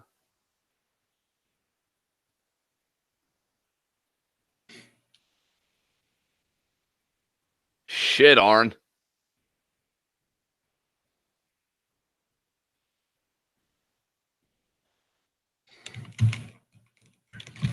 Oh, when he beat the shit out of Rick's son. Is that Reed? Or yeah, I feel like it should be Reed, yeah. Isn't he the one that killed himself? I think so. No, that's yeah. David. That's David Flair. Reed was the one that killed himself, but who we're seeing here is David Flair. Okay. I like how they're doing the La Resistance theme for this background. Ric Flair and literally opening up his own wounds on purpose. Name a more iconic duo. Yeah. Oh, he punched a fan. I remember this, yeah. Who did he punch there? A fan. Oh, okay. A plant. That dude looked like a younger, douchier Randy Orton.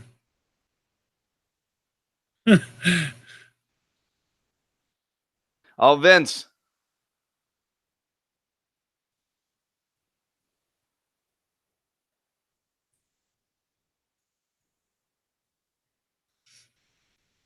Oh, God. Without a shadow of a doubt. No choice. I'm very disappointed in you, Rick, even though I don't have an octave of emotion to convey it.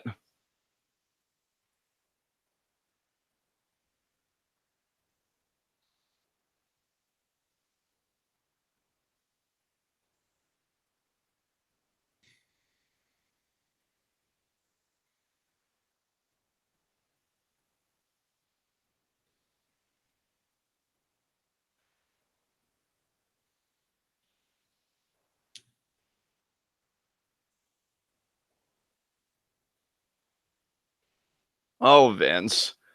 You played the character so well because there was practically no difference.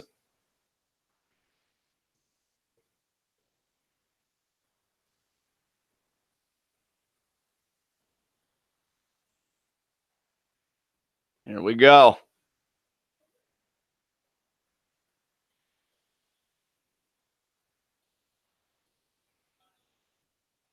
There's the Undertaker with his bike. Yep. Keep rolling, rolling, rolling, rolling.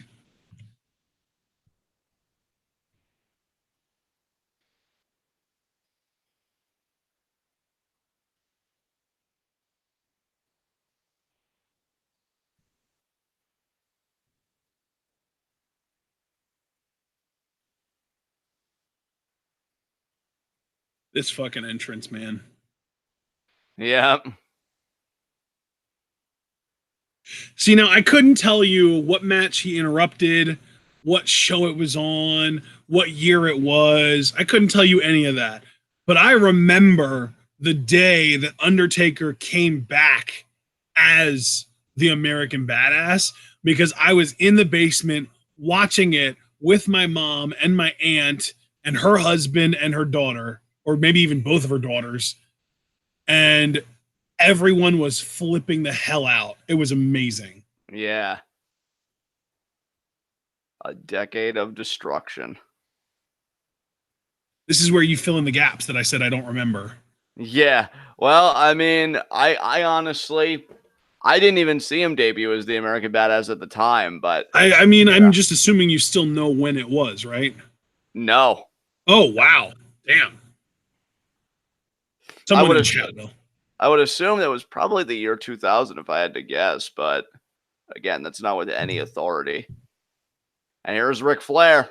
I feel like the people who hated the American Badass character are the same type of people who would like fucking blog about, right? Like basically like whatever smarks were back in like 2000, 2001, whatever year it was. Yeah. Judgment Day 2000. Thank you, Sal. I think, and yeah, I was right with the year 2000. Look at that. But yeah, I think everybody's favorite taker, at least from like the things that I see, people really seem to like early 90s and like especially 1997, late 90s Undertaker and Ric Flair. I love that we didn't have a lockup too. Well, no, you show with the match this personal, see, they understand. Oh, what a right hand. Oh, I take her right back. Oh, I know the announcer. Raining down the hands on the Undertaker. Damn. There's the woo there by Flair.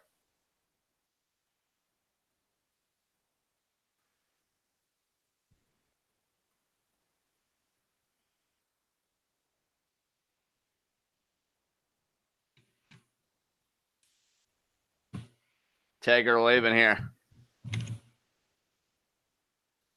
Right hand there to Flair. This is just a fight right now. Yeah. Oh, there's the back elbow. Damn. Took Flair off his feet. And Taker now.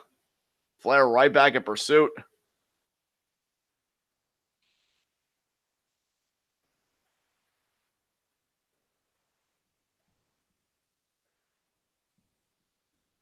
Man, to think 12 years later, the streak would finally be broken. God damn. That is pretty crazy. Up, caught him. Oh.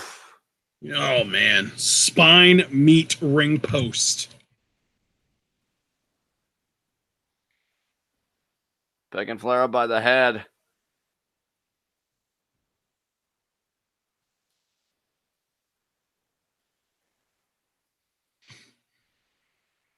Sal said, my favorite Undertaker is either Ministry of Darkness in 99 or Big Evil in 02 to 04, right after his legendary ladder match with Jeff Hardy on Raw.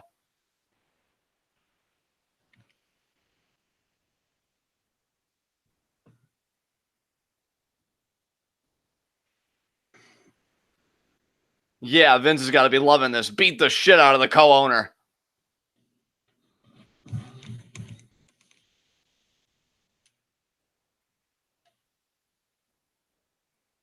Yeah, Sal, I've always said that Big Evil Undertaker was my favorite version of the Undertaker, so we kind of line up there.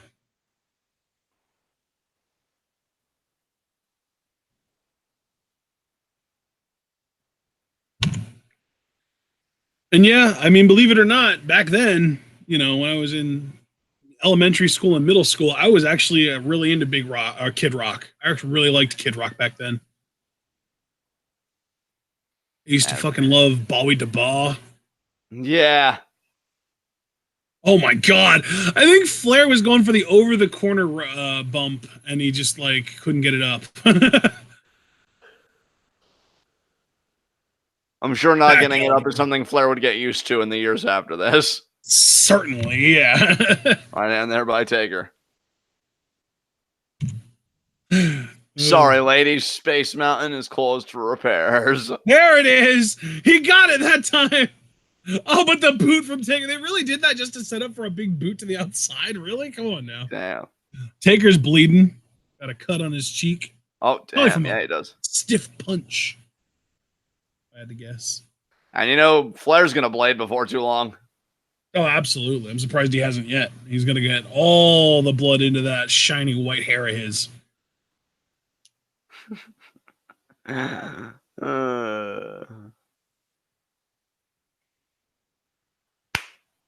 Damn.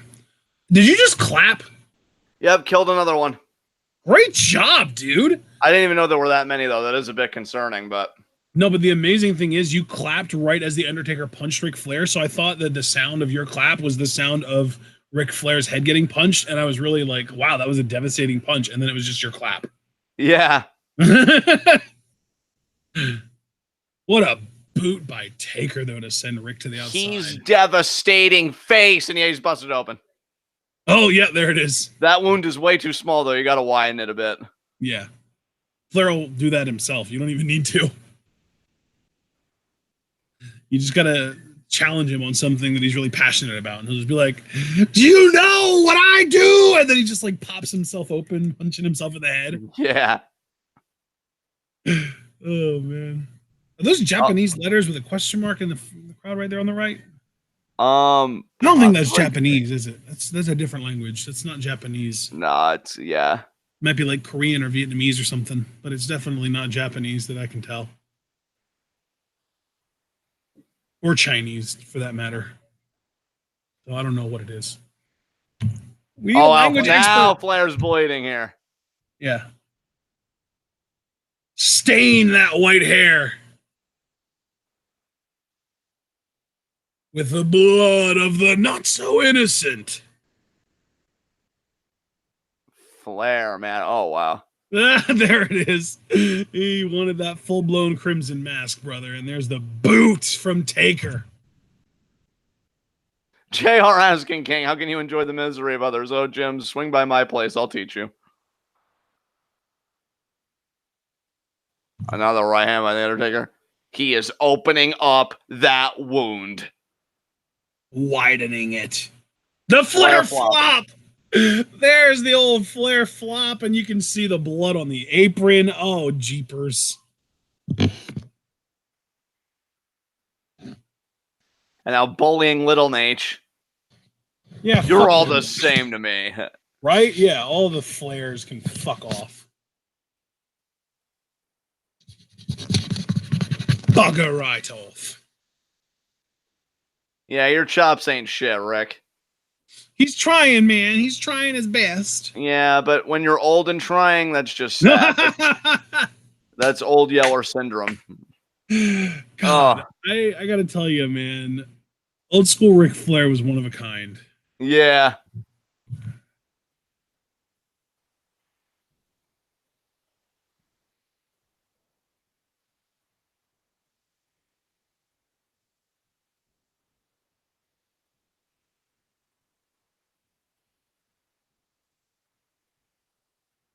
And Larry in the corner. Hypothesis, when you say Bubba flop, are you talking about Bubba Dudley or Bully Ray or whatever you want to call him? Like, did he have a flop that he did that's better than Flair's? Or are you talking about someone else? I can't imagine it's Bubba the Love Sponge because I don't even think he I was going to say, was it Bubba the Love Sponge after Awesome Kong handed him his ass? Yeah, that was the better flop, I guess. Oh, no, he was talking about Bubba Ray. Okay, I didn't know about that. Maybe I've seen it before and I just don't remember. Like, I don't, like, iconicize it the way Ric Flair's flop is iconicized. Yeah, Taker is just dominating Flair right now. Yeah, he is. Well, I mean, spoiler alert, Taker didn't lose until WrestleMania 30, so like we know he's winning. Oh, wow. Maybe you should stay out of the game, old man. Which is what people are saying to Taker now after super sellouts. Yeah, about Undertaker, though, about the other guy in this match. Yeah, it's exactly what I just said. And now Superplex here again. Oh, I thought you were talking to Flair. I'm sorry. No, I was saying, like, maybe stay out of the game, old man. And that's exactly what people are saying about Taker now after super sellouts. Oh, okay, yeah. Super sellouts. Oh, man. The true winners of that show were the ones that didn't go. Yeah, Kevin Owens, future WWE champion, confirmed because he didn't show up to that crap. Yep. I mean, hell, Brian didn't show up. Neither did Sammy, so. Yeah. Then again, Sammy wasn't allowed in the fucking country because of his ethnicity. He's just too Syrian for the Saudis. Which, speaking of, Sammy on his Twitter, guys, is upping his Sammy for Syria efforts. So if you want to go on his Twitter and check that out, I definitely encourage it. He's doing great things over there. Definitely commend him for it. And Taker now. Oh my God, he's devastating this old. Oh my God, yes. Check into the home. How old was Taker at this point? He had to be almost 40, right? Yeah, he had to be. He was born in 1965, so he would have been 37 at this point. 2. Kick out. So if he was 37 at this point. Yeah. Wow. He regained the World Heavyweight Championship at 42 years old against Batista. Like, he actually had those world title reigns when he was, wow. Yep. Because I know he had, like, a reign, you know, around this time when he was, like, 37, 38 with the Undisputed title. But, wow, he actually was in his 40s when he was world champion. Yeah, only fucking Undertaker. And then when was his most recent reign? Do you remember? It was, like, 2010? That sounds about right, yeah. And another, oh my God, the abuse.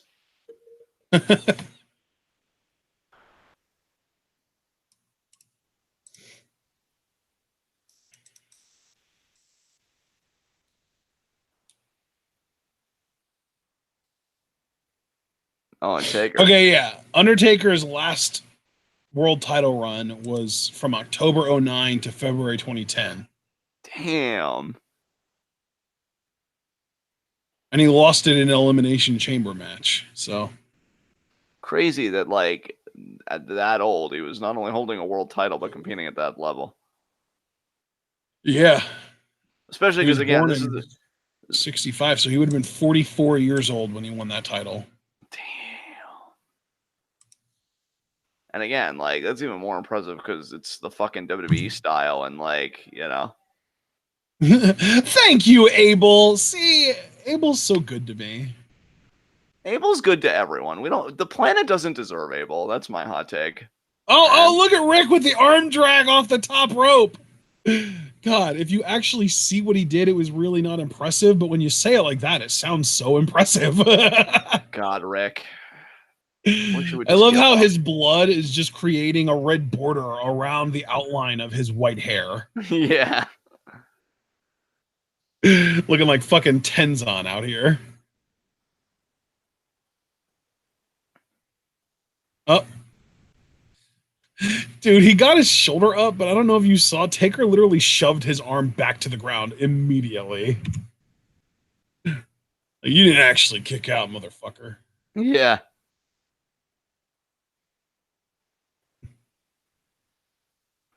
Oh, yeah. Undertaker beat Punk for that world title. I remember that whole controversy. Oh, God.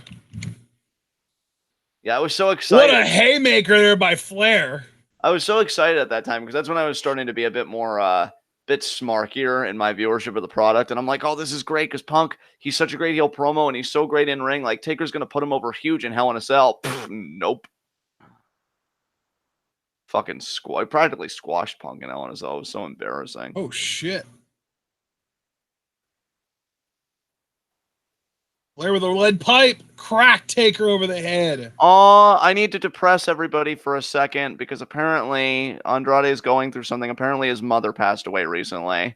Oh, And man. And according to a tweet I'm seeing, the story I was told is Sombra is Andrade because his mother convinced him of the importance of keeping at least part of the family name when he became Andrade Cien Almas. Oh, oh, my heart.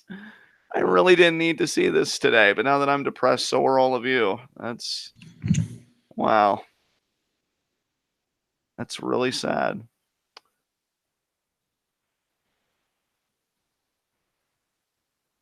Everybody send love to Andrade today. Can't imagine how that feels. And oh my God, Undertaker, Jesus Christ. Yeah, Taker got busted open by the lead pipe. Oh, and there's a sign that says keep off on it. Oh my God. Imagine getting your bell rung that hard. Yeah. Ugh. Be terrible. Flair's like, all right, time to wheel, deal, and steal, and whatever it is my catchphrase is about. Closed fist. And now he's going to open the Undertaker up.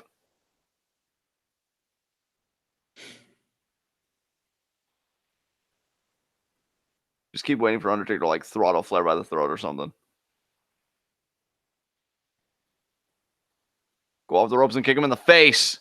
Oh, there's the throat. You mean like throttle. that? Yep. Night, night, you old fuck. Oh! Low blow. Hey, it's no DQ. Thanks, Vince. Yeah. You can't call him the dirtiest player in the game when he didn't break any rules. Yeah, ref. There are no rules to break.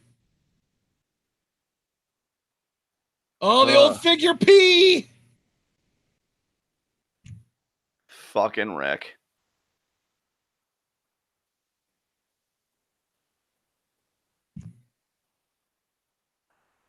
So, we all enjoying this realize match? that John just told the story of Andrade keeping the Andrade in Andrade Cien Almas because it's the family name and the mom wanted him to, and yet y'all are calling her Mama Almas, but it's a Mama Andrade. Like the last name, the family name is Andrade. Yeah. His real name is Manuel Andrade. Like, he did it for his mom. Yeah.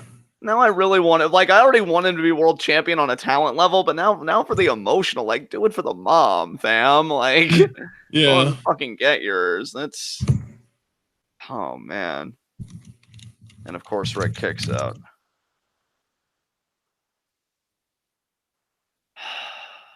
His full name is Manuel Alfonso Andrade Oropeza. Oh.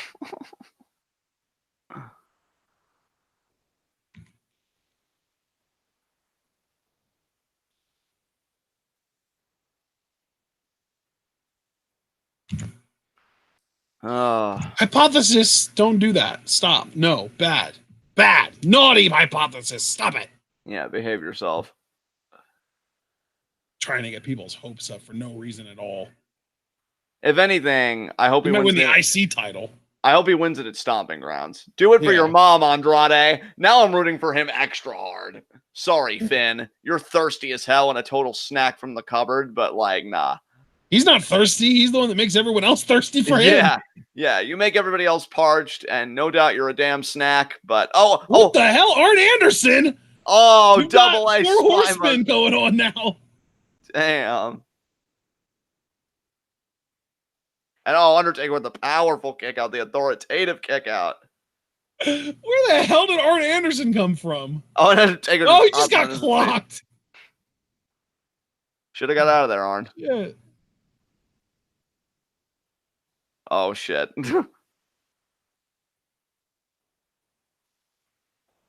I want to know where Tully is. Who was Yeah, the where are other the original Four Horsemen? I know it was Rick, Arn, Tully. Was it Ole? Yeah. There you go. Oh, wow. Arn Anderson's busted open, really? Everybody's bleeding except little Nate. Yeah, let's try and keep it that way. What is Taker doing? Dragon Sleeper. Is that really just the Dragon Sleeper? He's not going to actually do anything with it? Oh, he's got to set himself up for the chair shot. I see. Chair shot to the shoulder. God, that was to the shoulder, and then to the gut, and back to the back. God, Rick, you're old. There's the boot.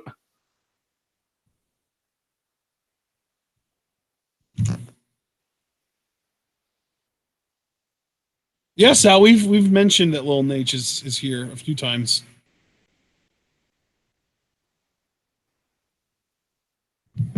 And Undertaker now. Oh, getting ready for the last ride.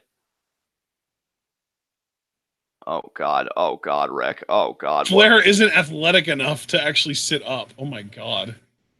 You're so... You know what? Taker tombstone his ass. Yeah. Yeah, there you go. Yep.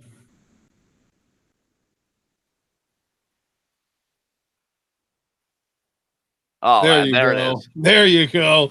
And he didn't actually compress the neck joints like he did with Goldberg last night or yesterday. Yeah. And there's the 3 count. Christ.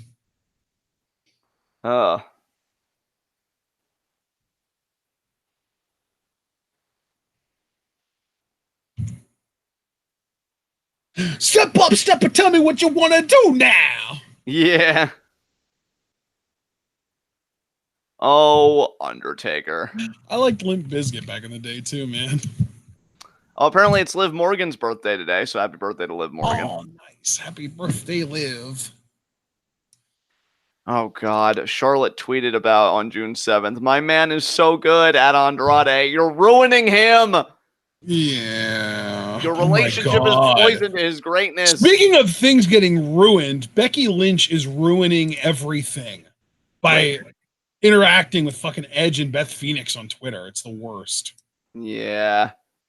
This is the dumbest hill that Becky has chosen to die on by far. Yeah, like neither one of them are active in a way that actually matters. It's like she's trying to stir shit up so she can get a match with Beth, but fucking nobody wants to see that. I think she's just tired of working with the same people, but I would focus more on, maybe calling out Ember Moon. Or actually, no, she's on Raw, excuse me. So who could she even call out? I guess she could just keep trying to get Sasha to come back. Yeah.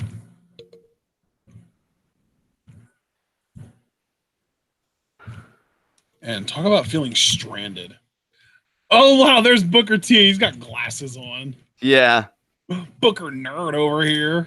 Wow, more like Book Nerd. Yeah, there you go. There you go. And he's going to be facing Edge in a non-title match.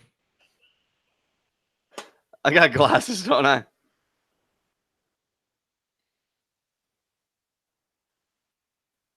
Oh my God. Oh, high school thesis. Dang. Einstein's theory on relatives. On relatives. Shut up, sucker.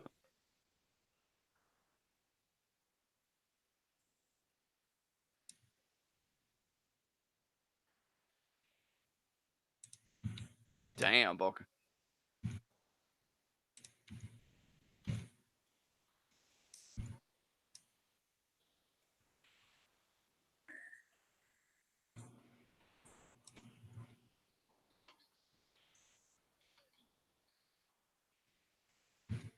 I can dig it, Booker, and I ain't no sucker. We can all dig it. Are we all suckers? I mean, speak for yourselves. I'm not a sucker.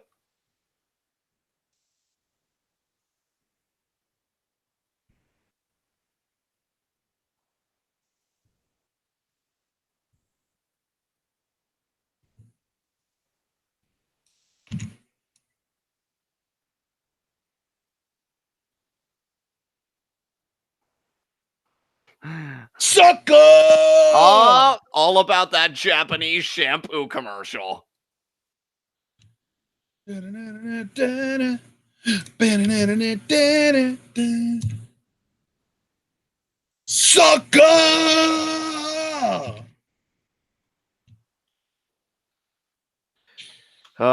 I hope this is a good match. I think it should be, though. They're both pretty good in ring.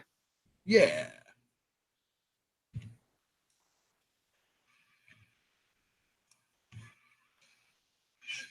Hmm.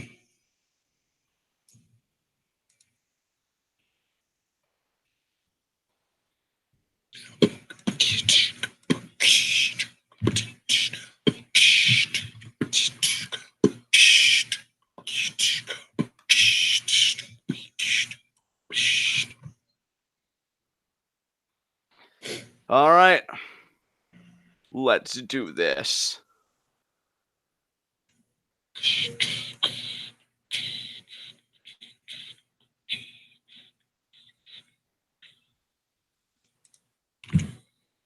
Man.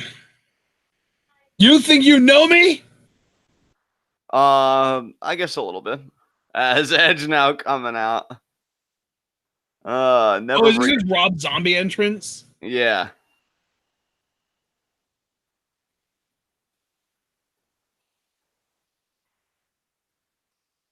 Yep, this is also Imagine how much of a baby face he is in this match right now. Holy shit. I know, right? Home country. In fact, hell, even hometown, because this is Toronto. Yeah. So, fuck yeah. He's not from Winnipeg, you idiots! Ella, I can't wait to see what Booker T does at the next WrestleMania. Oh, Ella. Oh, God. That was 19. That was the bad one. Oh, God. Yeah, that joke works on 2 levels. Oh, Ella. What did you think she meant? I just thought she, like, I don't know. At first, kind of went in my head because I'm like, oh, he doesn't wrestle anymore, you silly. But then, no, like, the joke actually goes so much deeper. Oh, my God. Yeah, no, she's talking about Mania 19. Oh, God, Ella. That's Who else? yikes. Who else but Ella? Good Lord. Yeah, the sign right there. They are fighting over shampoo. Perfect.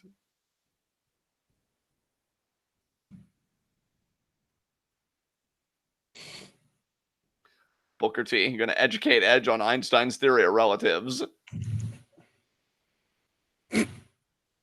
Forearms there. Dude, have you ever noticed how leggy Booker T is? Yeah. His legs are like, if you had cut off their torsos, he would look so much taller than Edge because of how much higher up his legs go. But I'm pretty sure Edge is actually taller than Booker T. Wow. I feel like Booker T is like 70% leg. Dude, it's crazy. I'm not joking. No, I just the way you said it, that was funny. I mean, it's funny, but I'm not like messing around. Oh, and Decapitator there just hanging Edge up by the throat on the top rope. Oh, shit. Crescent kick. Look at Book. Actually, isn't a crescent kick more just like when you jump with your leg, like connecting to the throat? That was just more of a spin kick. And lariat there. No, wait, I don't know. I always felt like a crescent kick was like that jumping kick where like the leg just comes across the face and the throat, whereas that was just a spin kick. I don't know. I could be wrong.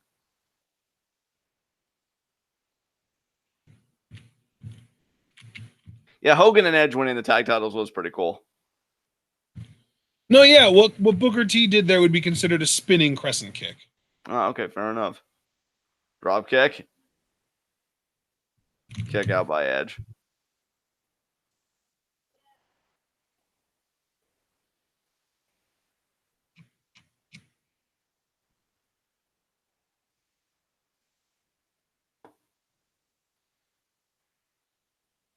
And Booker T now chop. Right hand, stomp, stomp, stomp in that mud hole, and walking it dry. Nice. Of course, he's to come later in the show, so. Yeah. Let's also not forget, since Booker T's here and I mentioned Stone Cold, that legendary supermarket segment that those two had.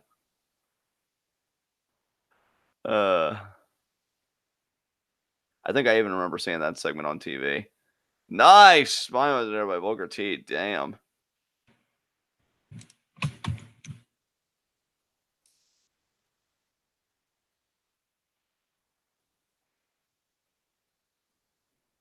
All right, Booker now. Gonna go to the top rope again. Oh, and Edge crotching him there on the rope. Oh. Sal, on a related note, fuck Bret Hart. You know what? If your face says fuck Bret Hart, then I too echo fuck Bret Hart. I've been saying fuck Bret Hart for years now, and you've agreed with me all the time, too. Yeah, but that's because your face is also adequate. Just adequate? I'm offended. What an Alabama slam there by Book. And Teddy Long now doing the count. I feel like this is like a weird like mismatch because Booker's got the long legs and Edge has like a weirdly long torso. And Edge off the ropes. Spinning heel kick. Or was that a calf? No, that was a spinning heel kick, yeah. Yeah, spinning heel kick. And lariat. Calf kick is more just like when you jump. Yeah. Like catch him. And then like the way I remember it is with a calf kick, they usually do the spin afterwards, whereas with a spinning heel kick, they do the spin before they connect. Oh, and the only kick that mattered was the scissors kick, which Booker missed with. 2. Kick out What there. do you call that move that Edge does when he pulls them down by their hair and like pulls them down back first? I don't even know because I usually guess on these and then I get it wrong. It's Edge or something because you know he's a narcissist. So on the top rope. Oh, that was great. Avalanche spinning heel kick. Damn. Just the complete. I don't give a shit, but it's probably Edge or something. Yeah. That was the stuff of legends.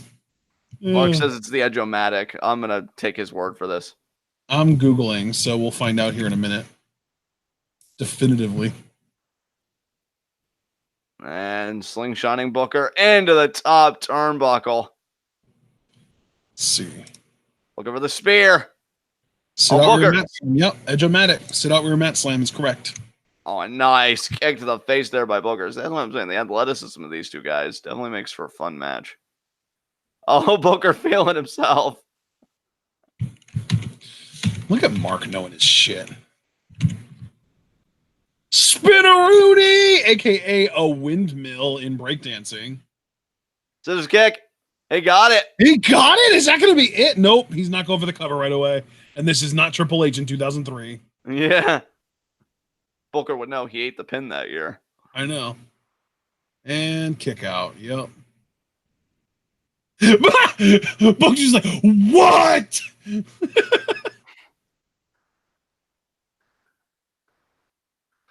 See, he's not over the bookend. Oh, but Edge. Arm drag. Edge is going to get the spear right here. Yep. And yep, that's it. Is that really going to be it? Oh, my Yep. God, Booker T. I'm so sorry. No. Oh, he kicked out good. He kicked out. Okay. Wow. I'm actually surprised, honestly. This was before the spear was, like, super devastating, I believe.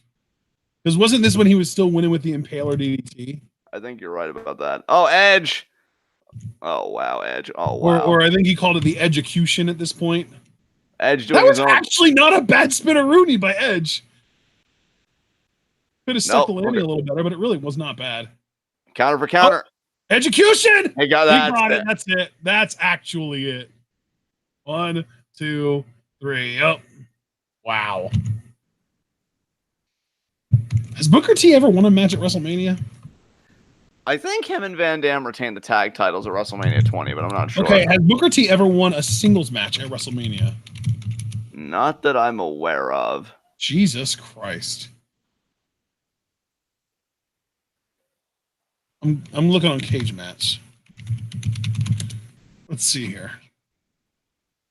His first ever WrestleMania match was the one we just watched. The next one was obviously Triple H. His next singles match, he lost to Bobby Lashley, and that wasn't even actually at WrestleMania. That was during a WrestleMania Revenge tour, so that's not a thing.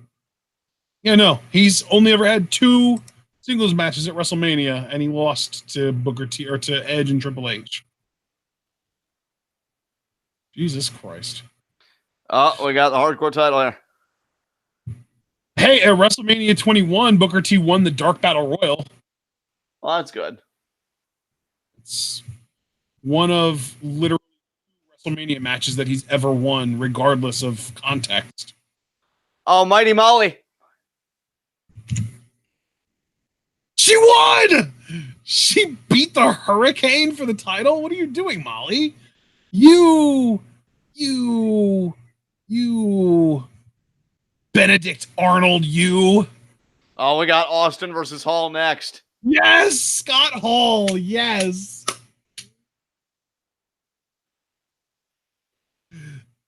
I miss animated wrestler graphics. Those were the best. Yeah. Ooh. Poison. How was Kevin Nash not on this card? Was he injured? Probably.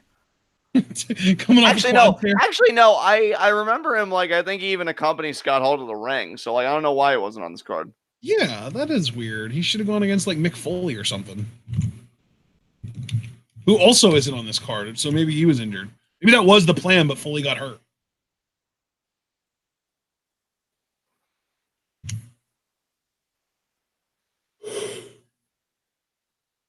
Stone Cold was a monster, man. Or at least he was fully capable of being one, you know? Man, Austin really just beat the shit out of Scott Hall. That's what I mean. Oh, Hypothesis said Foley was retired from 2000 to 04. I gotcha.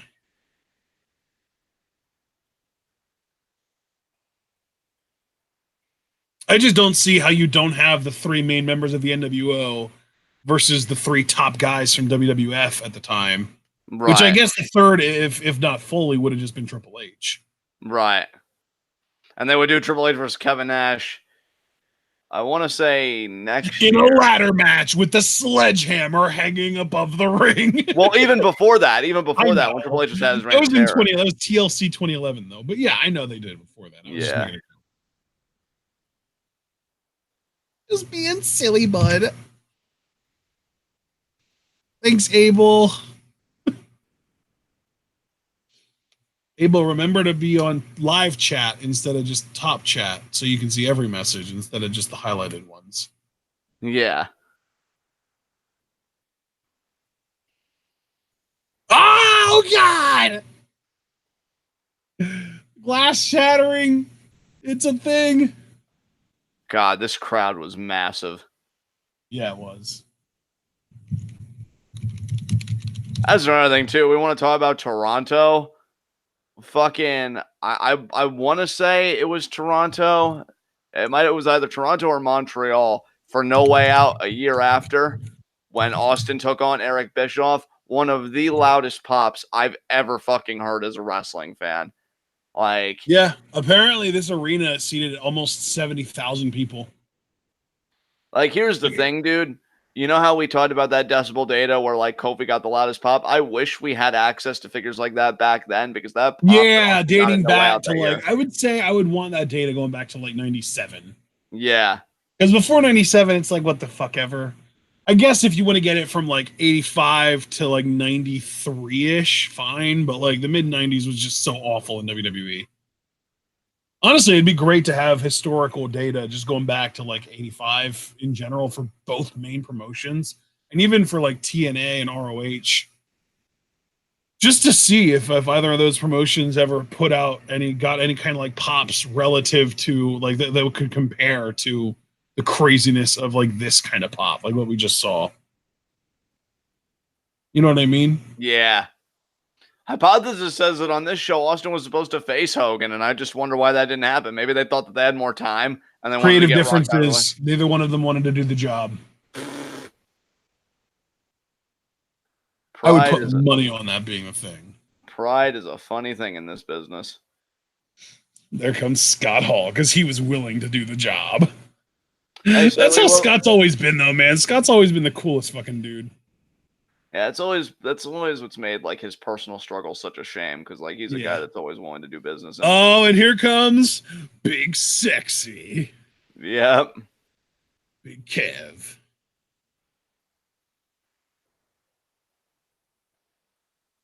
Is he gonna You actually come come out? there you go. There he is. There he is. There's the big man. Kevin, I think, just wanted to make sure he was going to take baby steps so he doesn't tear his quad. Yeah, of course. Okay. You got this, Kevin. One foot in front of the other. You got this. All right.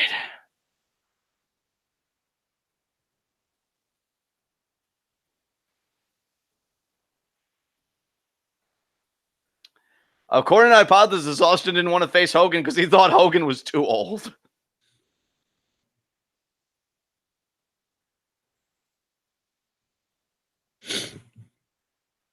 Man, that match, can you imagine how much fucking money Austin versus Hogan would have made, though? Like, if we're talking about the real metric of the business being, like, how many butts you put in seats and how much money you make, like, you know, the whole WrestleMania 3, you know, Hogan, Andre versus a Savage Steamboat kind of argument, how much fucking money would Austin and Hogan have made? Like, I mean, I can't imagine it would have been significantly more than what Rock Hogan made. you're probably right about that, but I don't know. I mean, there's man. a carrying capacity to the stadium, you know? Right. But even just talking about like pay-per-view buy rates. Buys, too, yeah, like, I know what you mean, though. You're probably right. Yeah, that would have been better. I just feel like Austin was like, because like Rock was one of the top guys, but I feel like Austin was the guy for a time. And I don't know if Rock ever reached that status. So, like, you get Austin and Hogan. Hollywood Rock did. You think so? Yeah, I guess to a point you're right. Because, like, he was around and he was doing business. Like, he had set up Goldberg and stuff like that. So, yeah. Yeah, I guess he got his moment in the sun, but. There's press! Now off the ropes, elbow drop. Elbow. Nice. Yes, yes, Stone Cold. Head. Meat. Turnbuckle. Again, that's 5, 6, 7, 8, 9, 10, 11, 12, 13, 14, 15, 16, 17. Holy shit. He is wearing Hall out. Hall hasn't even gotten his NWO vest off. There we go. There you go, Scotty. There you go. You get out of the ring. You take your breather. You need it, brother. Yeah. I was like, easy. Oh, Austin going after Hall, or going after Nash, actually. Wow. And just like, fuck my quad. And now Hall, chop there. God damn, Austin was savage in this.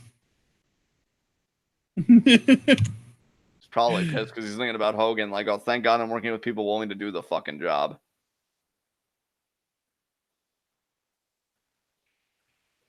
And up, kick. Let it there.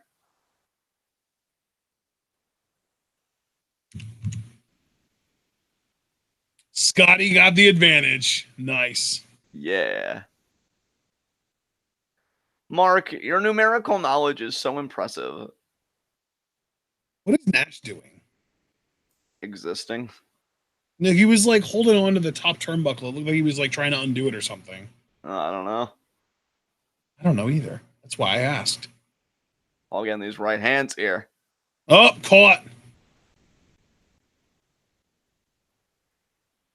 Man, Austin opening a can of whoop ass on Scott Hall. He's just punching him a bunch, and I thought he was going to stomp a mud hole, but he didn't. Oh, there it is. See, I pointed it out because it was meaningful. Nash undid the turnbuckle pad. To give Scott Hall that advantage. That he obviously needed. All about injecting the poison into the WWF. Now Hall distracting referee Tim White while Nash does a number on Austin's head and face.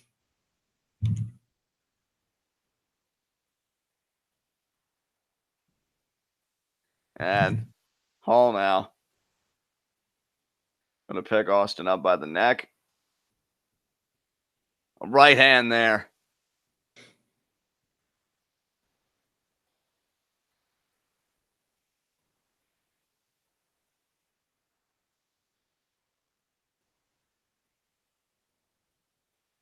Scott Hall.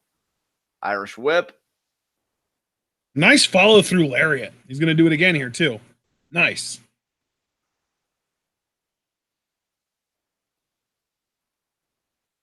Scoop. Nope. Fall away slam time. That was almost a fall away, like a moonsault slam. Yeah, Scott He damn Hall. near followed him through on that. That would have been crazy to see that in 2002. Scott Hall, Bandito fan confirmed. Or other way around, sir. And Austin. I mean, I'm pretty sure Bandito was like 6 when the show happened. Time travel, Ashton? Get knowledgeable. Isn't a thing? Come on now. Kick out there by Austin. I forget, is Bandito 3 or 4? 23 or 24. Should be 24 now, right? Like a young 24. Okay, so he would have been 7 when this show happened. You don't know his life. And right hand there by Nash. I mean, I don't know his life, but I do know basic math. I just feel like you're really embarrassing yourself right now by not even factoring in time travel. That maybe, Scott Hall went into the future. Was like, hey, that move's pretty good. And then he started to use it. So, it just seems very obvious. And yeah, totally obvious that something that doesn't exist actually came into account here. Your face doesn't exist. Is now all mouthing off to Tim White. Way to keep it together, bud.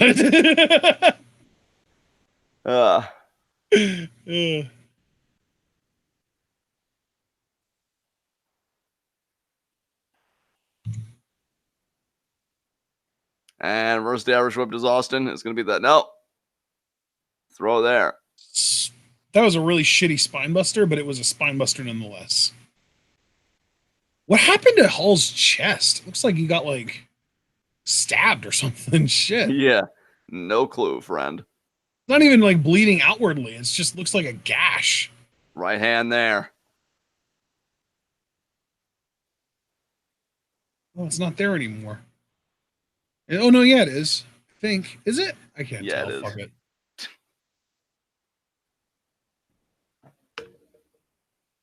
And Hall measuring. What are you going to do, Scott? Oh, another punch. Okay. Jesus. Austin remaining on his feet. He's pissing Scott off. Oh, stunner. Stunner! And Kevin Nash. That's the fastest I've ever seen him move. Austin dropping bombs. 1, 2, and there goes Tim White. And Nash took him out. He punched him. Oh, and now Nash getting in the ring to help Scotty. Oh, damn. Blocked Austin twice. One for a third one. Got that one. Is he going to do a jackknife powerbomb? He probably would if he knew Austin's neck could take it.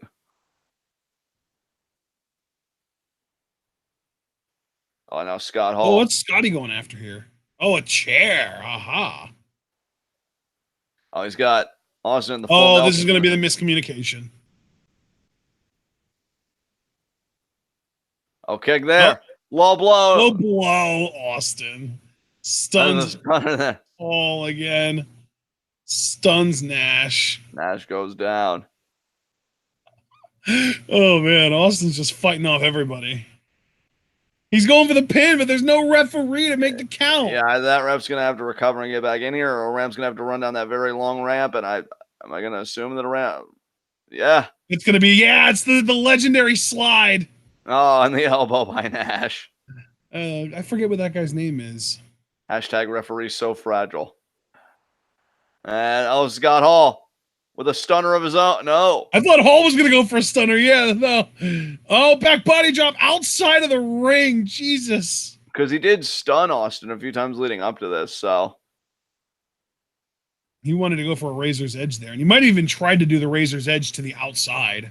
Like what Austin did there with the back body drop. That would have fucking killed him. Like, nah, son, my neck can't take that. Like, simmer down.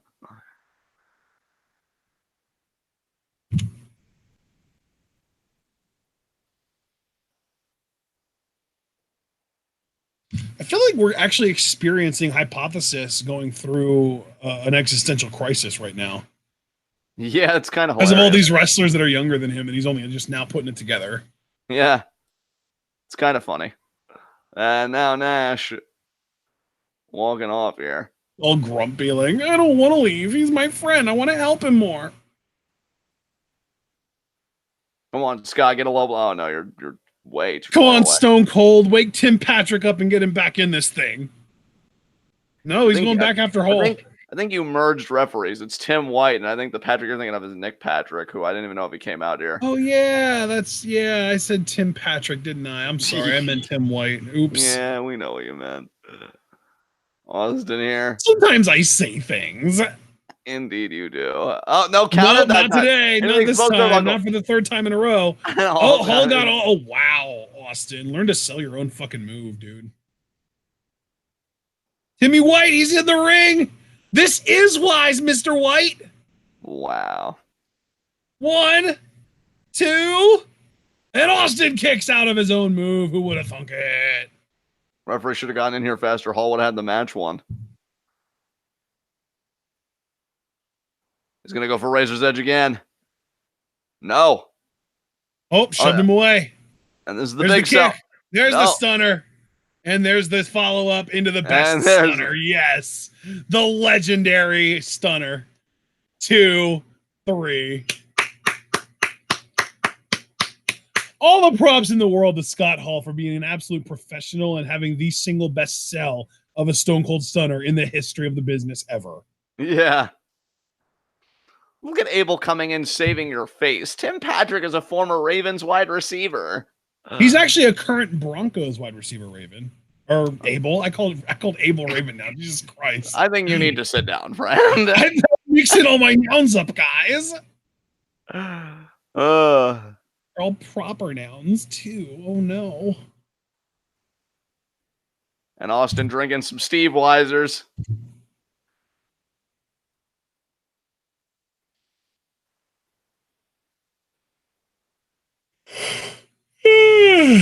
Austin now getting to celebrate. Yeah. You still here, Sal? You and your beautiful face. Let's see. Did he even say anything? We have 4 more matches left. We have the 4-way tag titles. We have Hollywood Hogan versus The Rock. We have a triple threat women's title match, and we have Jericho Hunter. Yeah, let's do it. Sal's still here, y'all. Hoorazies. I'm going to be honest, Sal. If you would have left me, I would have been very upset, and I probably would have beat the shit out of someone. But I love you two so much. You're so beautiful, Sal. I adore your face. Oh, this would be Stone Cold's last WrestleMania win. Yeah, that's right. God, I always wonder how different Austin's career would have been if the neck injury never happened. Because he was actually more technically sound in the ring before the injury. And, you combine that with the gimmick. Fuck. Who knows? If it wasn't for that injury, maybe he'd be headlining this WrestleMania right now.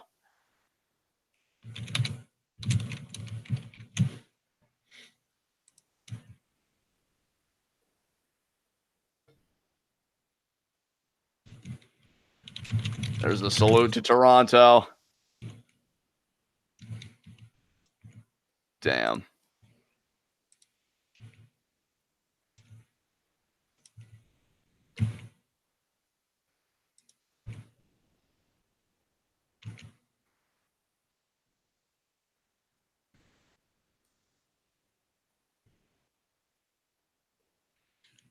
Welcome to Access, John. Wait, what's happening now? Oh, they're okay. Highlighting Access, of course. Yeah, seems like kind of a marquee event. Yeah. Wow, Sal. Drink some beer, raise some hell, beat Deborah. Oh, hell yeah. Oh, my God. Fucking Sal, man.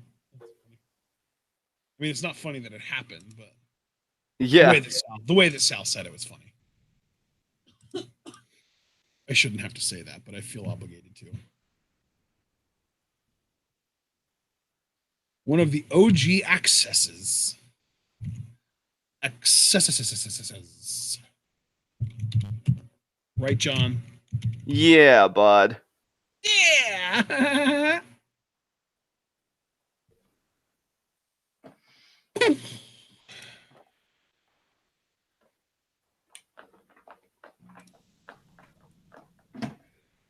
God, is this access video package gonna? Nobody cares. Oh my God, that's terrible. Put that hand away. Put your face away, actually. And I'm cool with you, Book. I ain't gonna say shit to you. But who's somebody else I can pick on? Oh God, there's Benoit in the video game. Wouldn't be back on WrestleMania until next year.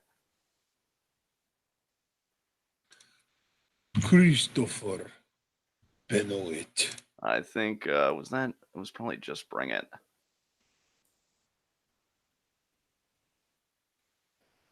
Oh, Big Show doing a signing.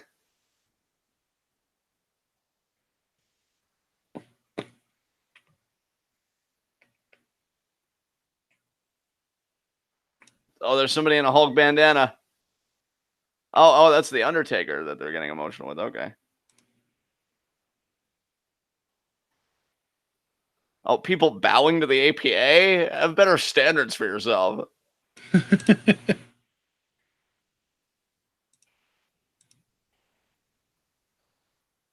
Stacy Keibler talking about the statue of her legs and her ass.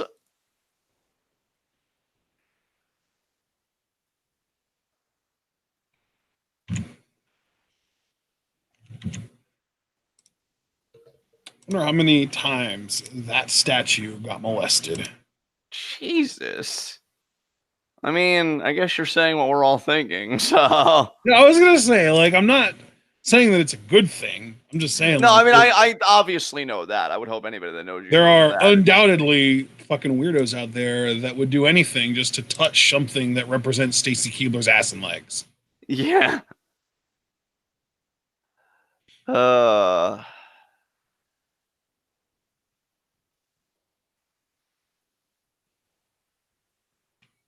Four corners elimination match. Shut your fucking face, Finkel. I know what the match is. Finkel is Einhorn.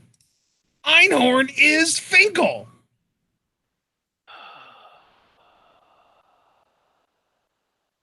And I think this is the Dudleys here. Yep, the Dudleys. Is Stacy coming out with them or no? I think they're actually getting a band entrance. Okay.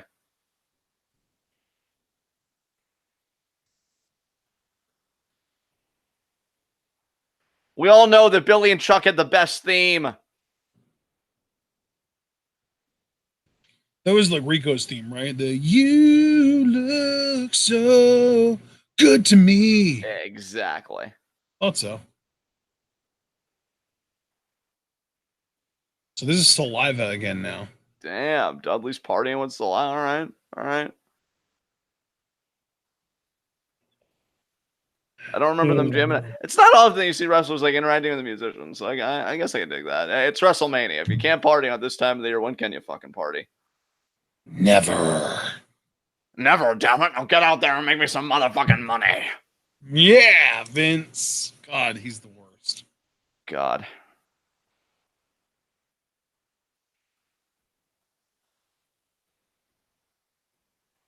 Dudleys are ready to regain the tag team titles.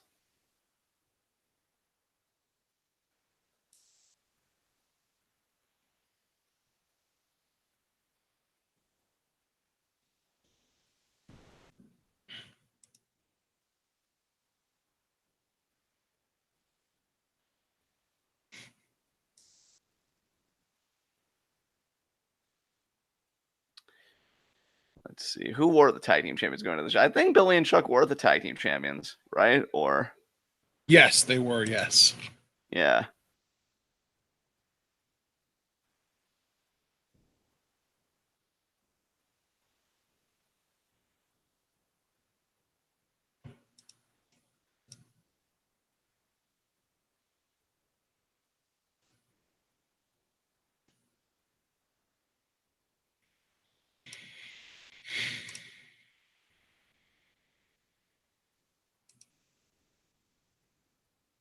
Dudley's still getting their entrance performed.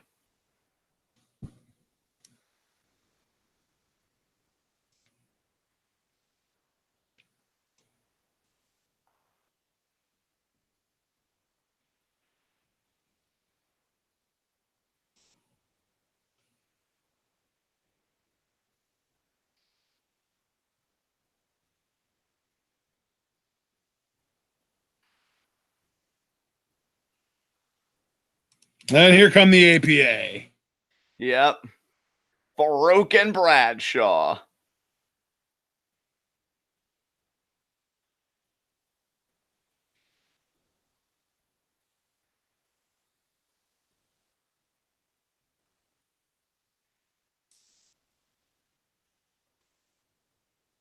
JR saying APA 2-time tag team champions.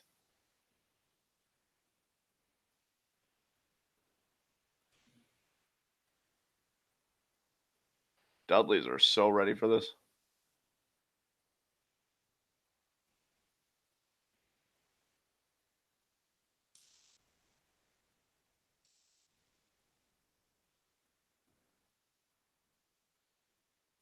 Oh, here come the Hardys. So yeah, Billy and Chuck were the tag team champions at this show.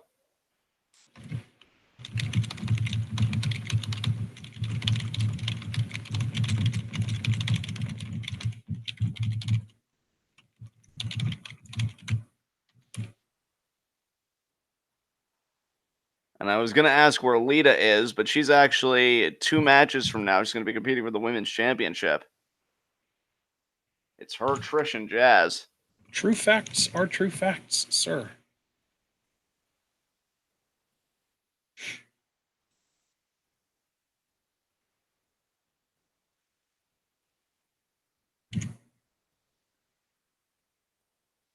The Hardy Boys are so exciting, John. Yeah.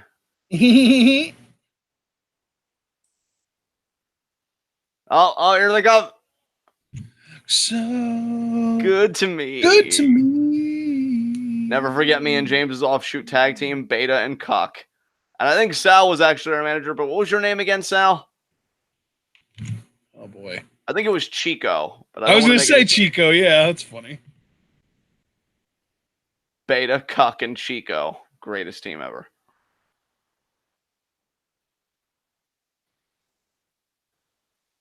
The most legendary wrestling homosexuals. Fucking Billy and Chuck.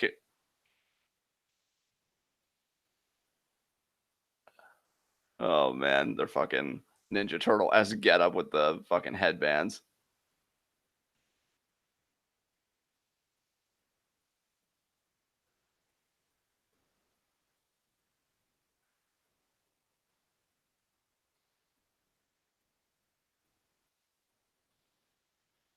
And they realized the odds stacked against him in this fatal 4-way elimination match. Ding, ding, ding. Ding, ding, ding, ding, ding. Elbow there. Someone's going to get eliminated real quick. Yeah, Bradshaw whooping that ass already. Poor Chuck Palumbo.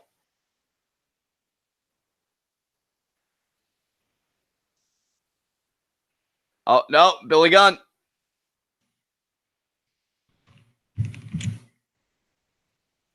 Kick out by 1 there by Bradshaw. But Abel, they were faking being gay. That was the whole story. Yeah, it was just for good press. Look at Bradshaw. That's why I called them homosexual, you know, because they were best friends. And there were definitely sexual undertones, but they weren't explicitly gay. Why do they have CP on their ass, by the way? Oh, that's just Chuck Palumbo. That's Chuck Palumbo. CP. Yeah. I see. I gotcha. I'm guessing Billy then has BG on his ass. Yeah. Tag into Faarooq. Body shots there by Faarooq. Another right hand there. Chuck Palumbo. That's a great point, HPT. It is hard to believe. Actually, wouldn't it be 3 years later? I thought JBL won the title in 2005. Or actually, he might have dropped it in 2005. I don't remember. Yeah, JBL won the title in 2004. Dropped it at WrestleMania 21 in 2005. That's right. To the Doctor of Thugonomics. Yeah, he had like this long-ass, amazing, like 10-month title reign, and then he dropped it in 11 minutes. Tapped out even, if I remember correctly. No, he was pinned. Oh, was he? Yeah. You might be thinking of the rematch where he lost the I Quit match, John Cena, by saying, like, I quit. Yeah. Which is kind of its own submission, so. Yeah. That's worse than a submission.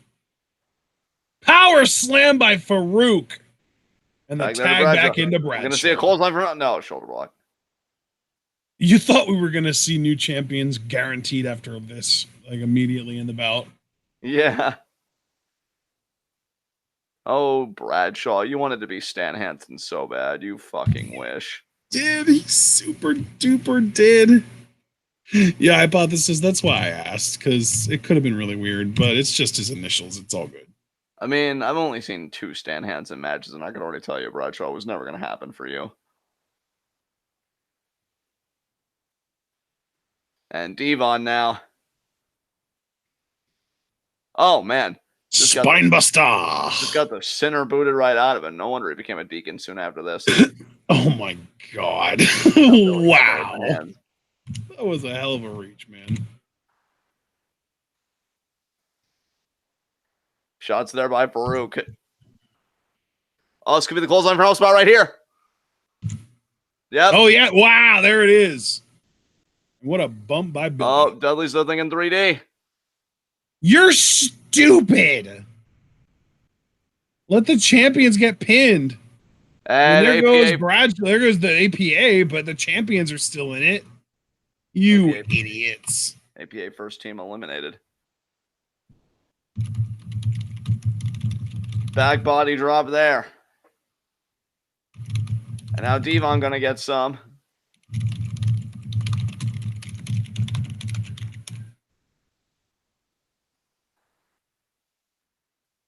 Wow. Hypothesis going after Jinder while Ella's in the chat. That's some balls. Is she? I haven't seen her in a while. I think she's still here. I think the last message she sent was like, thanks, Mets, for correcting me all the time. I don't know what I'd do without you. Oh, no, it's TLC 2011 was something else, talking about Nash versus Triple H in the ladder match. Right.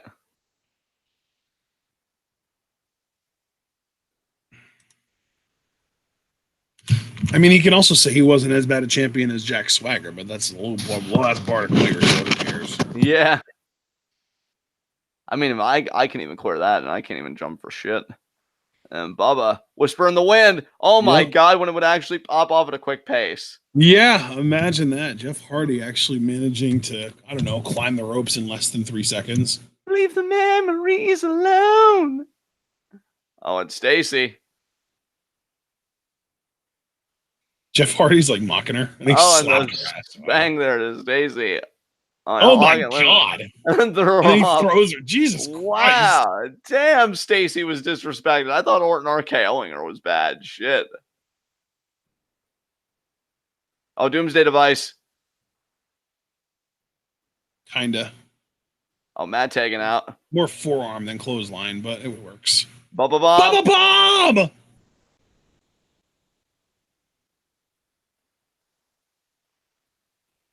Oh, and then Bubba there was just a chop down there.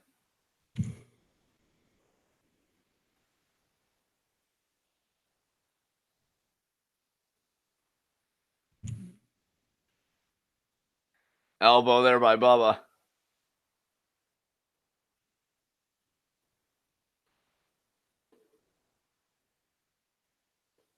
And now, Jeff in the corner. Overhand chop.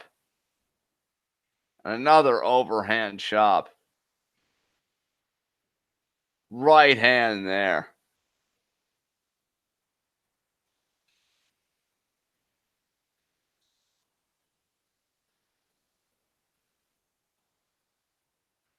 Backed into the corner. Oh! Bubba. Sledge. And now, Bubba gonna Irish whip Jeff again, and Jeff gets both feet up. Devon there with a right hand. Sends Jeff off the ropes. Back body drop by Bubba.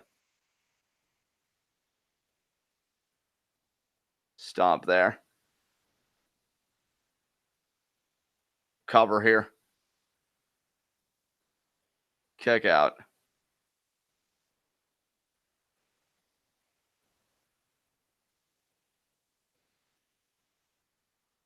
And now the headlock. Matt's just like, come on, Jeff, let's do it. We got this. You just got to get out of this. Shut up, Matthew. John, is there any context behind what Cliff said, or is he just being weird? I think Cliff's just being a weird egg. Okay. Oh, Clifford. Oh, tag there. Devon. Oh, no, Larry by Devon. Man, they got APA out of there quick.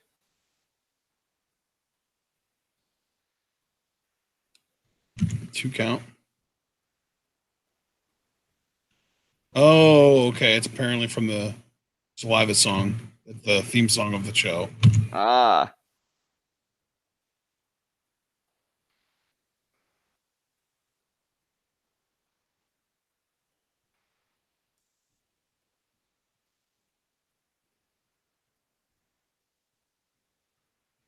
Cover. 2.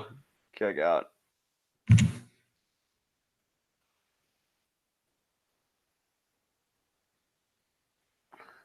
Got Hardy restraint. Oh, body shot there.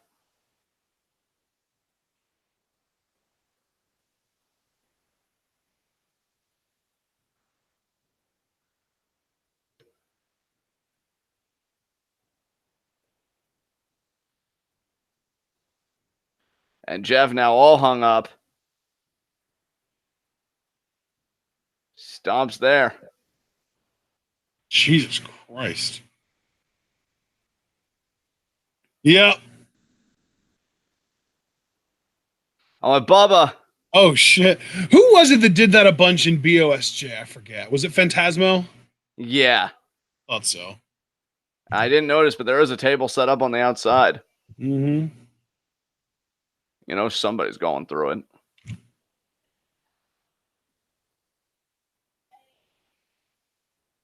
Matt taking out. Wow. Devon's just taking out Matt. Like, no, fuck you. You hurt my brother, asshole. Yeah. Oh, and now Matt trying to get all up and fiery. Hey, man, you're allowing your brother to be choked right now. I hope you realize that, jackass. Hey, man, they just got back together a few months ago, so, you know, I think maybe it's still a little new to them. I don't know. It's like riding a bike. Come on. What the hell was that, Devon? I think it was like a spinning elbow or something. Something like that, yeah.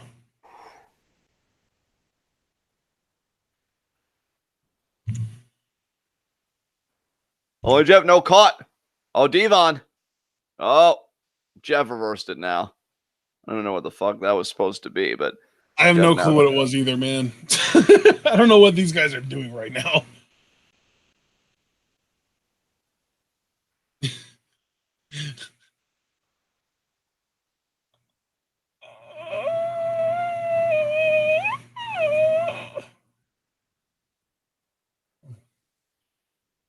Oh, there we go, Matt. Let's go, Matt. Let's do stuff, Matt. Yeah.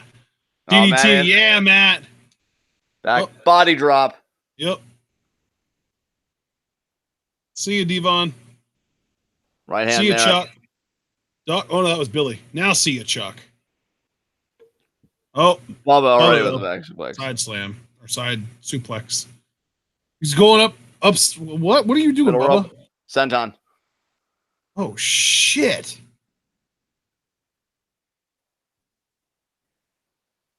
And leg drop. Leg drop? Wow, Matt. Nobody should be impressed by your leg drop.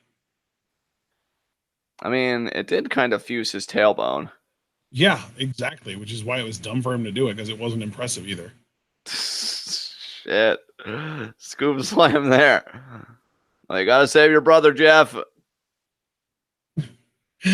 Throw yourself. Oh, shit. There goes Devon through the table. Well, courtesy of Chuck Palumbo. Yeah, Dudley's are next to be eliminated right here. Actually, that might have been Billy again. They switched. Twist of fate. Yeah, this is There's the old twist of fate. And here comes the Swanton. Damn, that was like a 2018, 2019 Swanton with the way you landed on him. Yeah. And there go the Dudley Boys. Come down to the Hardys and the Champs. Oh, what a super kick by Palumbo. That was one hell of a super kick. That was like intense. Oh, and Matt just kicked out. Let me get 2 count. Go after Jeff next. He's weak. Double leg takedown. Oh, here comes Billy Gunn. Toss Jeff out of the ring. Jeff wasn't able to hang on. No, now Matt. Cobra caught. No. Oh, ripcord. Ripcord side up. Wow. Effect. Did not think we'd see a ripcord maneuver in 2002, but there you go. They were a thing. There's the Devon going through the table. Yeah, that was rough, man. Oh, well, poetry in motion. Oh, right hand there. Hardy's looking really good. Yeah, they are. How long is that going to last? We're about to find out. Another poetry in motion here. He got it. Wow. Chuck Palumbo staggered. Twist of fate. He got it. He got it. What the hell? Are we about to have new World Tag Team Champions? New World Tag Team Champions right here. Swanton. Oh, but Matt has the referee distracted, and here comes Billy. Oh, Famouser there. Matt's going to eliminate himself and Billy, but Chuck is recovered already. Yeah, but maybe Jeff can kick out. 1, 2. And he does. Yes, he did. Wow. Compelling. And Chuck Palumbo, who is very angry about all this. Oh, Billy's in the ring. Oh, with the tag title to Jeff. Cover again. Oh, that's an easy win right there.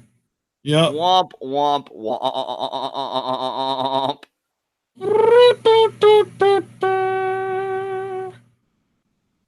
Let's hear the song again. Yeah. Yeah. Beta and cock.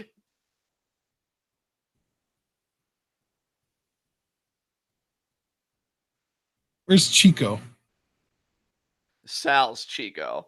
I know, right, but I'm asking where he is. I haven't seen him message anything for a little while. I think he's been laying low, just appreciating my face. I'm appreciating your face too, Sal.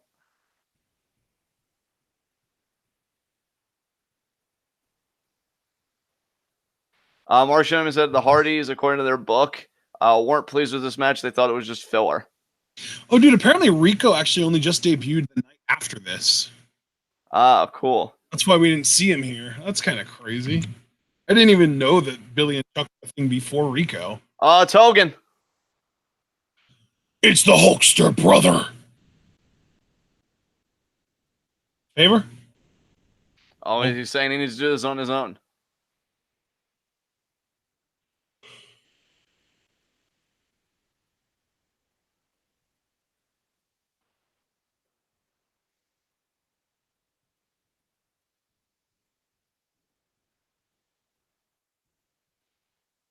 Thunder lips.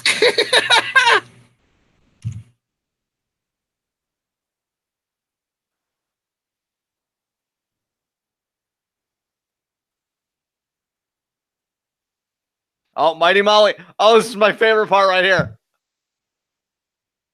You've seen this before? Yes. Oh, man. Yeah. Oh, who was that? Who was that? Christian. Stand back. There's a new champion coming through. 1, 2, yeah. 3. Christian. Oh my God. He knocked her the fuck out. Holy shit. Christian couldn't regain the European title, but he became the hardcore champion in his hometown of Toronto. Look what's next. Rock Hogan, man. Rock Hogan. Holy balls. Yeah.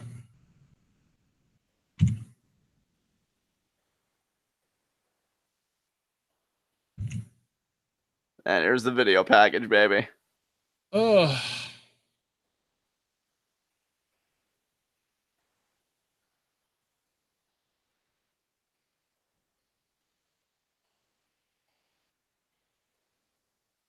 Oh, Hogan saying the WWF fans drove him out of the WWF. Man, WWE or WWF back in the day really going out of their way to try and get this crowd to hate Hogan. And then this match starts and they're just like, no!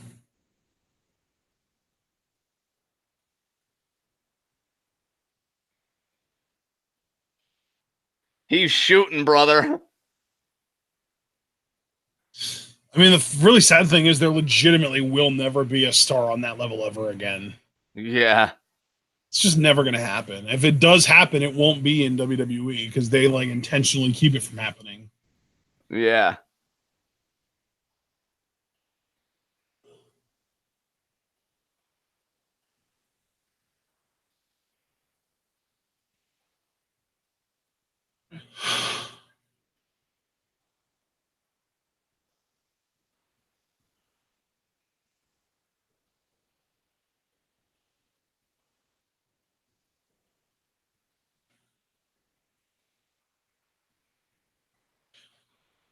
With The Rock! This really should have been the main event. I don't even know how it wasn't. I mean, I know why it wasn't fucking Triple H, but just, man.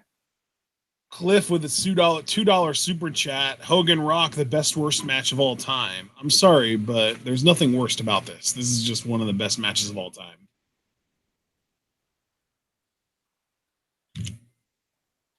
I mean, like, work rate wise, whatever, but work rate only goes so far, you know?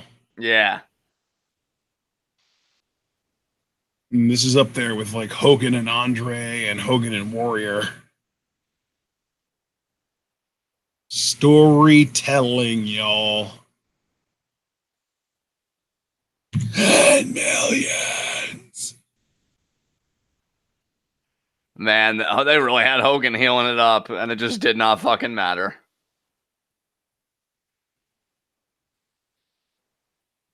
Sal and Abel, you guys, John Cena's great and all, but he is not, as far as wrestling goes, he's nowhere near the level that Hogan was. Nowhere near.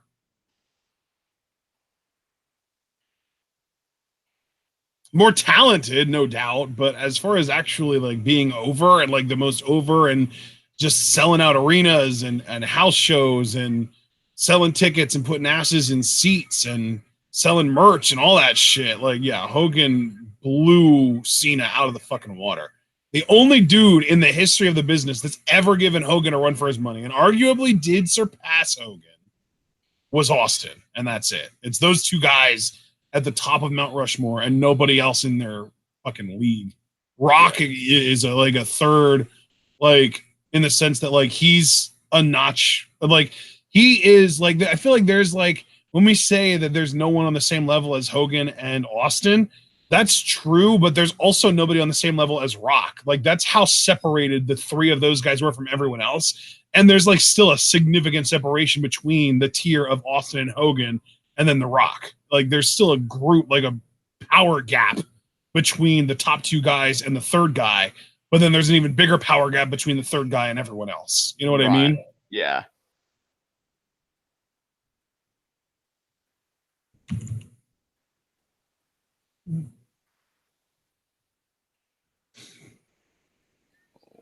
Wow, what a reaction to Hogan here.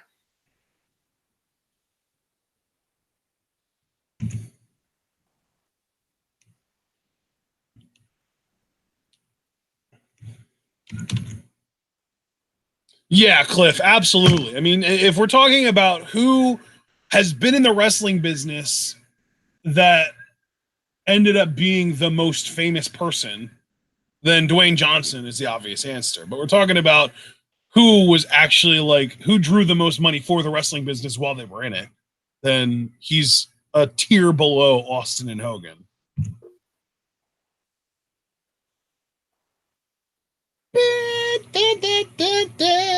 God, this theme song is legendary. I will say, Voodoo Child, the Jimi Hendrix entrance for Hogan was still, I would say, better than this, but they were on a similar level as far as just being epic.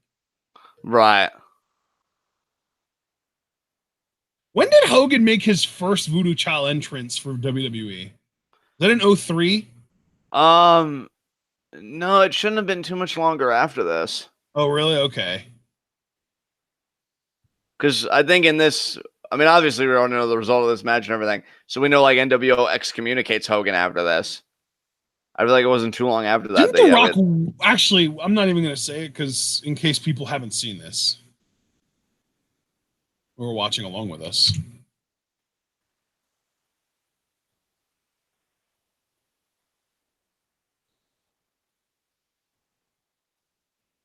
Dig-a-doom with the Rock. Dig-a-boom is cooking.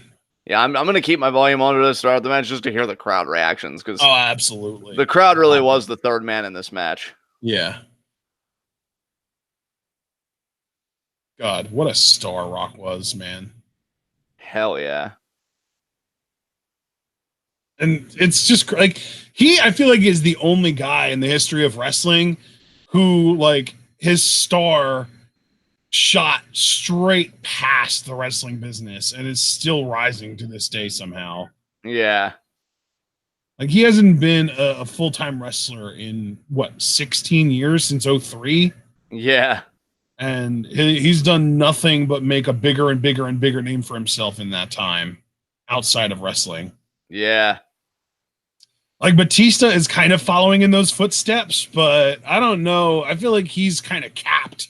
Like he's got a ceiling because of the Marvel stuff. Right.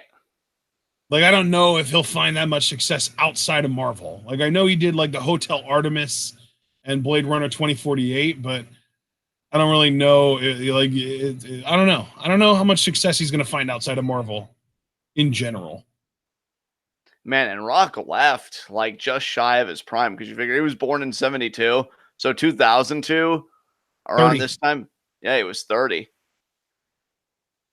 He might have even been 29 at this WrestleMania, because his birthday was in May, and I'm guessing this WrestleMania was in April. It was in April, yeah. So he was 29 years old. Jesus Christ. Fucking Okada over here, man. Yeah, really. 29 and working with Hulk Hogan at WrestleMania. Like, I'm 2 years younger than Rock was here. Granted, he was a late 29, but still, like... Yeah. Dude, that's crazy. Because think about it, like, he left the wrestling business when he still had quality years to give it. That's crazy. And he took that gamble and he won, as far as, I guess, the world's concerned, so... Yep.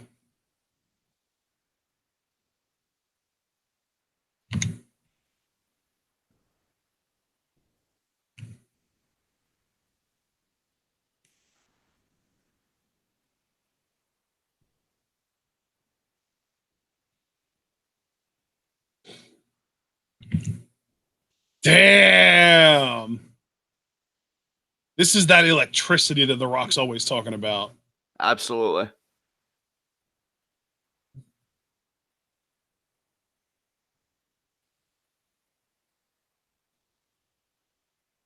Lock up. And Hogan, though. Shove him, Hogan.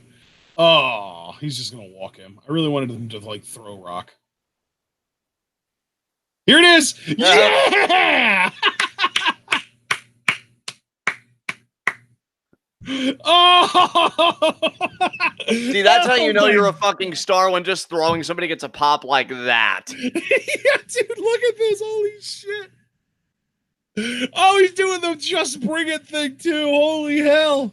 Nowadays, you'd have to do like a 630 fucking planche off the top rope through 3 tables to get a top pop like that. Like, oh my God. I'm sorry, but that's the part of me that does agree with the likes of Jim Cornette and stuff. Like, it's crazy, like, just what defines like getting a pop nowadays compared to back then, especially when you have a star like Hulk Hogan had. Like, unbelievable.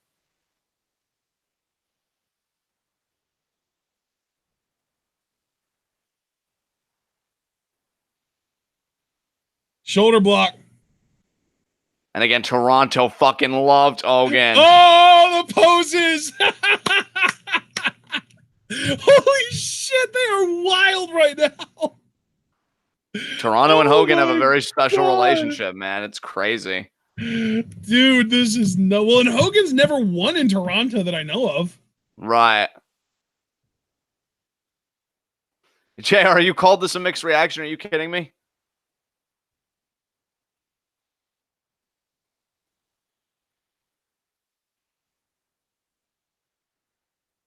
Oh my God.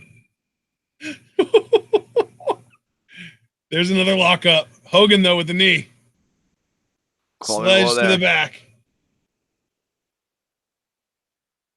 Damn, Hogan.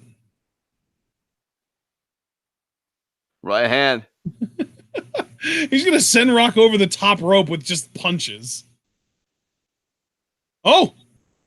Oh, okay. I thought he was going to do a boot. I was like, what, already?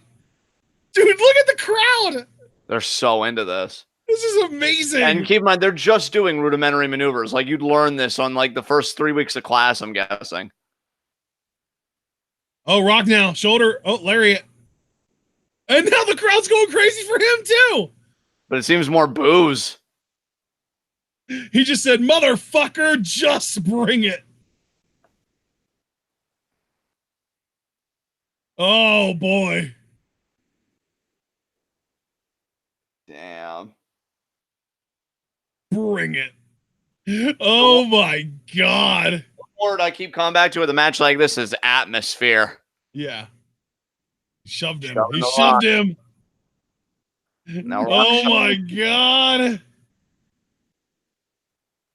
Oh, swing and a miss. Rock. Jabs. 4. And Step slaps on. him over the top. Oh, attempts to. Hogan, though.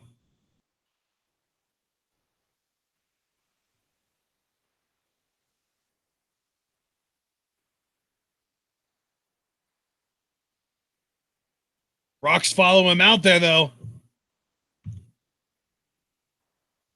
And now, shot to the back.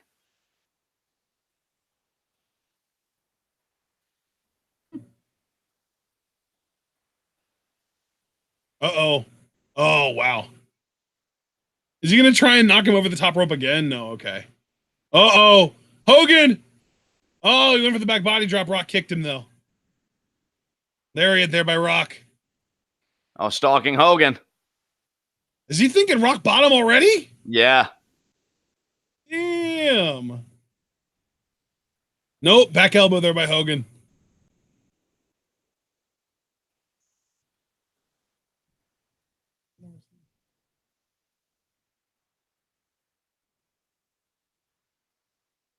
Oh, Hogan's thinking boot.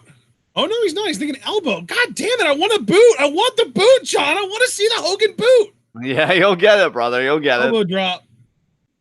Elbow drop. Where you at, Ziggler? Oh, eye rake. Oh, With Hogan's the boot. still trying to get the crowd to boo him. Oh, man. At what point do they give up on trying to get the crowd to do what they want and just go along with it? Right. Hogan chants. Oh, my God. Lariat in the corner.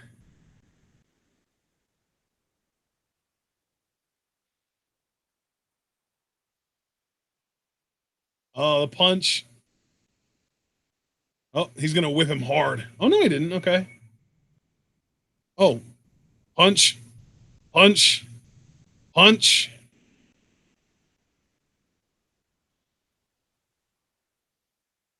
Is this going to be it? Nope. Oh, Rock with a double leg takedown. Punches. And the booze again. He's getting a lot of cheers too, though. Let's be real. Back suplex.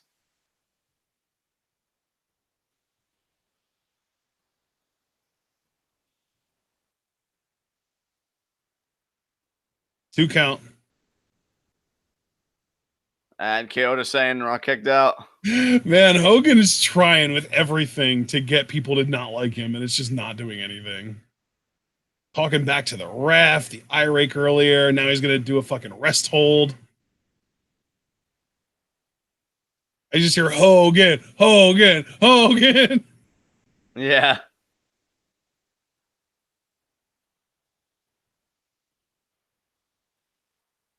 I wonder if they knew that this would be his last high-profile singles match. Although I guess he did have the big one with Michaels at SummerSlam the following year. Right.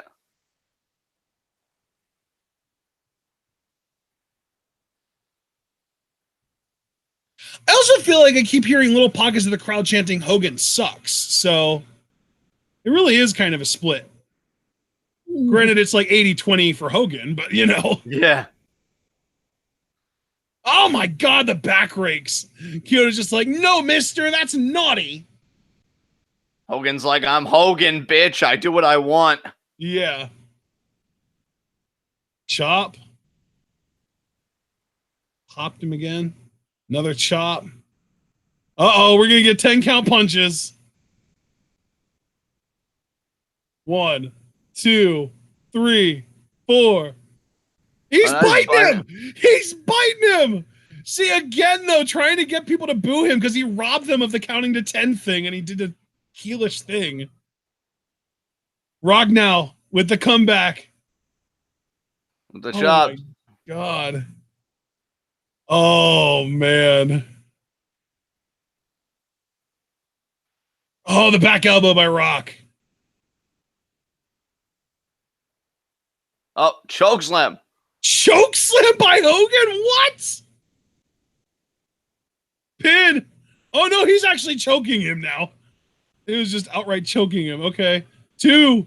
No. Oh, my God. Off comes the wrist tape so he can choke him with that now instead. Yeah. Oh, my God.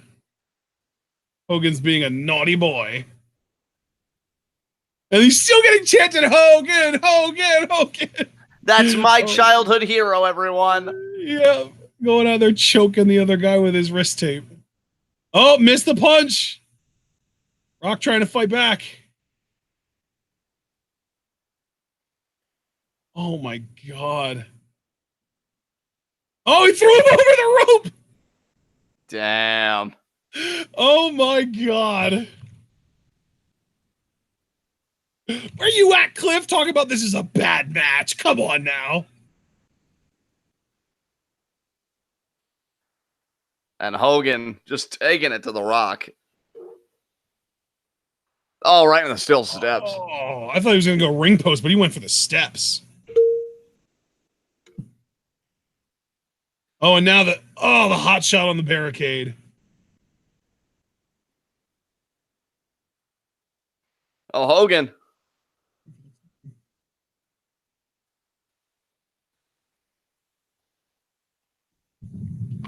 Hogan bullying the ref. He's clearing the announce table.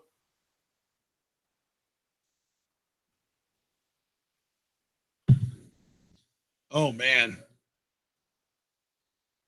Eat table, Hogan. Eat table. Rock doing everyone a favor without even realizing it. Yeah, they don't really seem to be grateful. No. There's a lariat. Oh, my. That was a clothesline. Let's be real. He didn't throw that shit.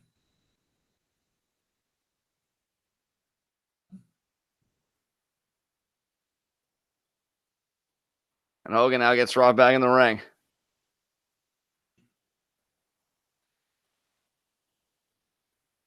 Uh-oh.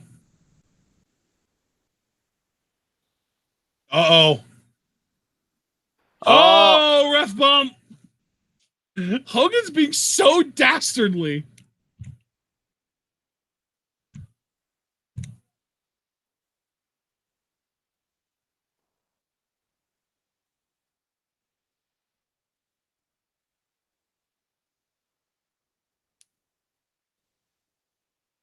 Wow, what a ref bump. Man. Oh, Rock with a spine buster. Time to kip up. Kip up, Rock. Kip up. I feel like he usually kips up after his DDT, but is he going to kip up here? Oh, he's totally going to kip up here.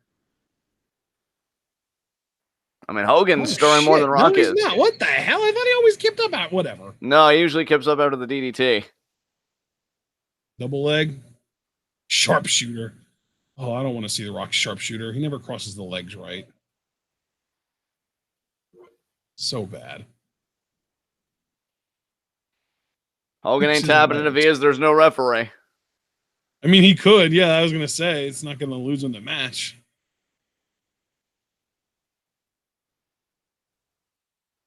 He got to the ropes, but the Rock doesn't have to break.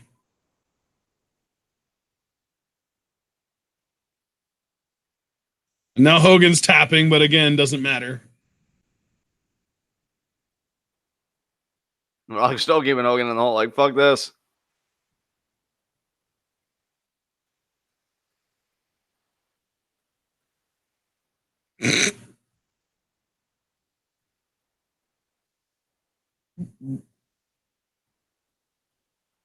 Rocky sucks chance. Oh my god.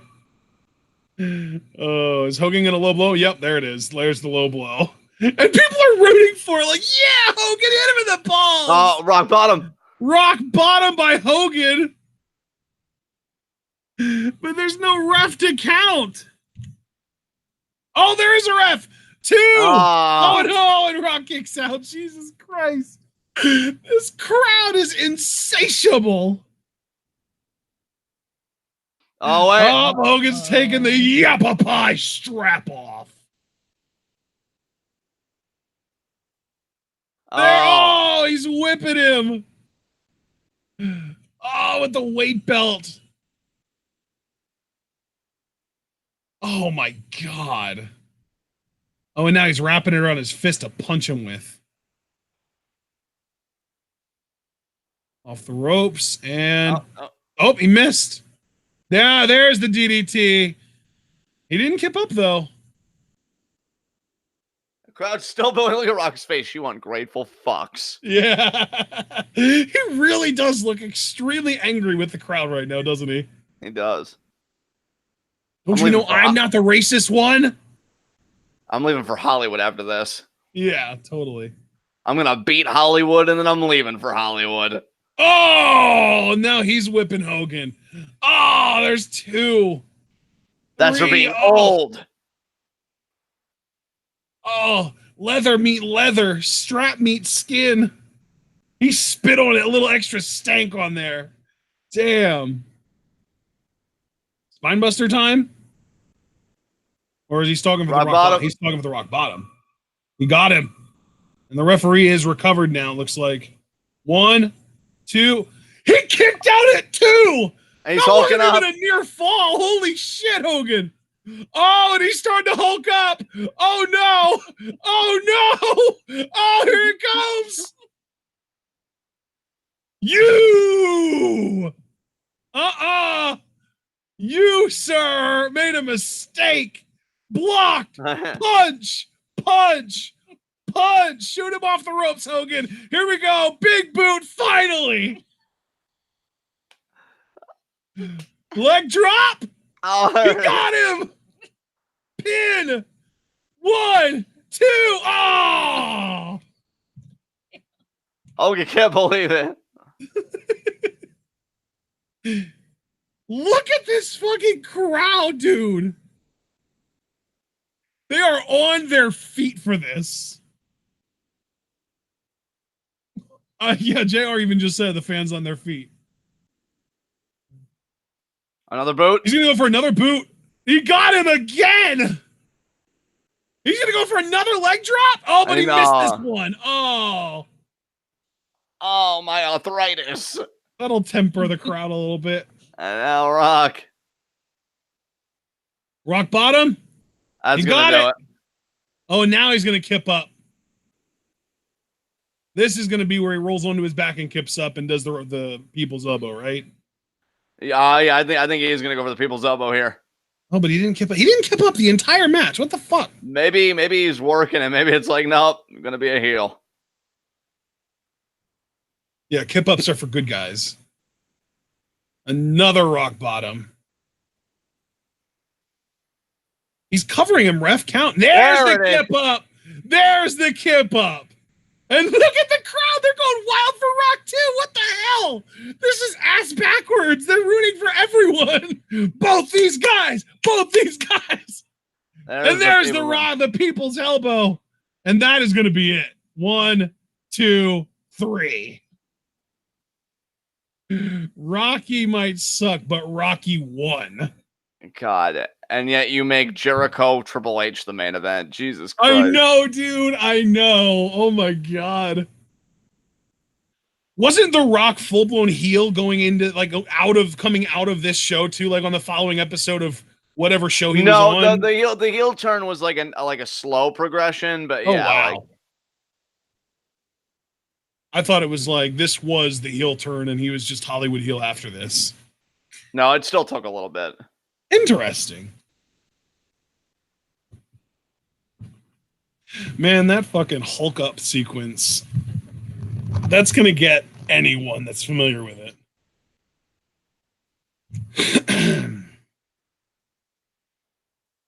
Oh wow, Sal specifying Rock didn't become heel until 2003 when he returned. Jesus Yeah. Christ, that's crazy, man. How was he not a heel after this?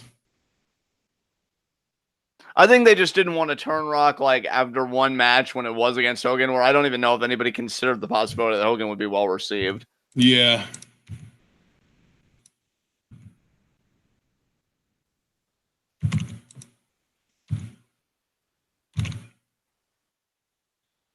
Man. That fucking match, I swear. Bye-bye, audience. I'm going to go make movies. Yeah, pretty much.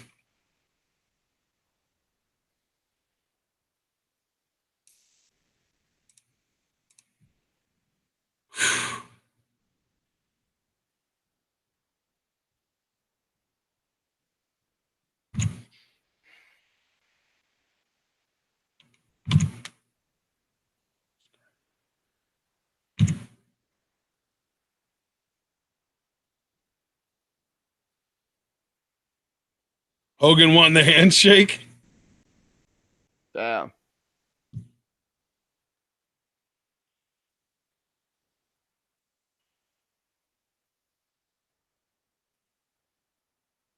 There is the handshake. And there's the Rock's theme song. And Hogan leaving the Reign of the Rock. Oh my goodness. Wow.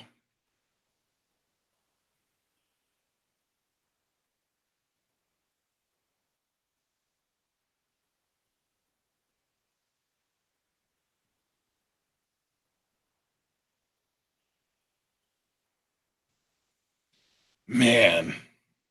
What a match. On Rock leaving the ring to Hogan.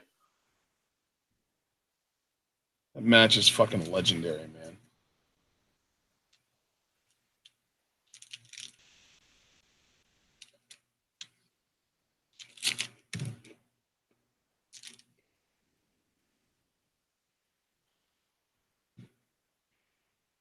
Oh, wait, NWO in the ring. And they're going to turn on him too, aren't they? Yep. Hey, what's this handshaking shit, Hulkster? Oh, there. Wow. So this led to a tag team match, right? Hogan and Rock versus these guys? Yep. Was that on Backlash? No, I don't even think it made pay-per-view. I think that might have been on the Raw the next night. Oh, wow. Because remember, Backlash was Hogan, Triple H for the Undisputed Championship. Don't tell me to remember like it's something that I actually would. Yeah, it's you. Hashtagging out.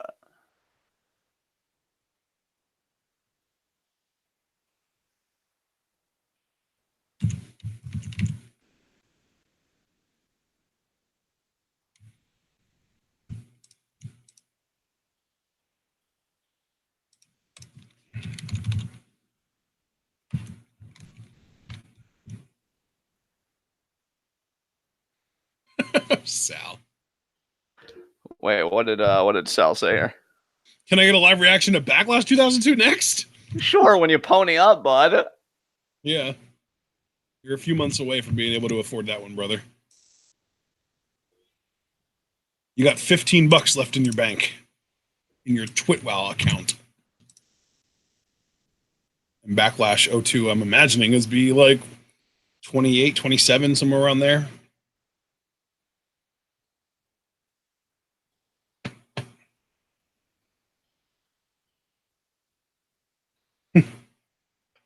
Oh, Hulkster. Damn. Man. Real shame that he ended up being a fucking stereotypical old fuck with his racist garbage. I know, dude. Because, like, when you have that kind of stature and you're that kind of symbol to people, like, the fucking good you can do, and then you end up being such a shit human being. And rather than taking that and strengthening your symbol and, like, being accountable and, like, oh, I'm going to be better, you just kind of lay low until you feel like you've served your time. Really sad. Yeah, and then the half-assed apology.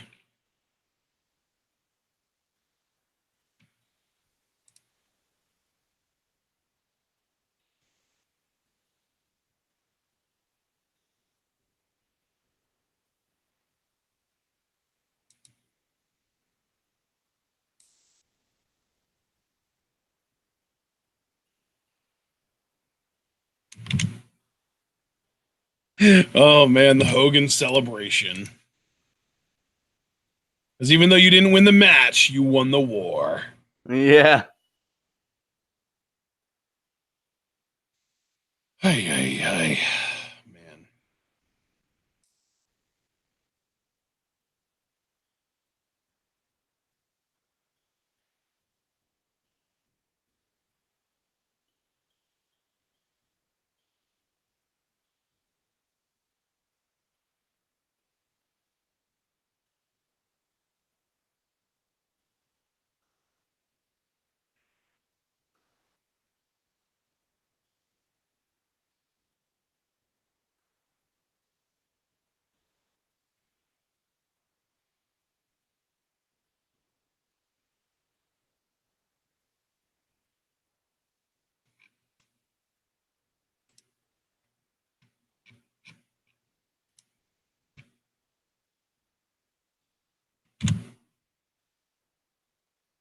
Damn. But no, this isn't the main event, guys. We still have a women's match and a WWE title match. Makes no fucking sense to me. An undisputed title match. Yeah. Like, I think Jericho even said in his book, he knew after this match they were dead. Like, yeah. Just no fucking way. Like, I'm sorry. Look, I respect everybody's tastes and preferences. Maybe there were people that were genuinely like interested. You know, maybe Jericho had his following and were psyched about him main eventing his first WrestleMania and Triple H. But like, I have to imagine that even if those people did exist, which I believe that they did, they were far outnumbered by the fucking, fucking people on the Rock side and the Hulkamaniacs on Hulk side. I just can't conceive it.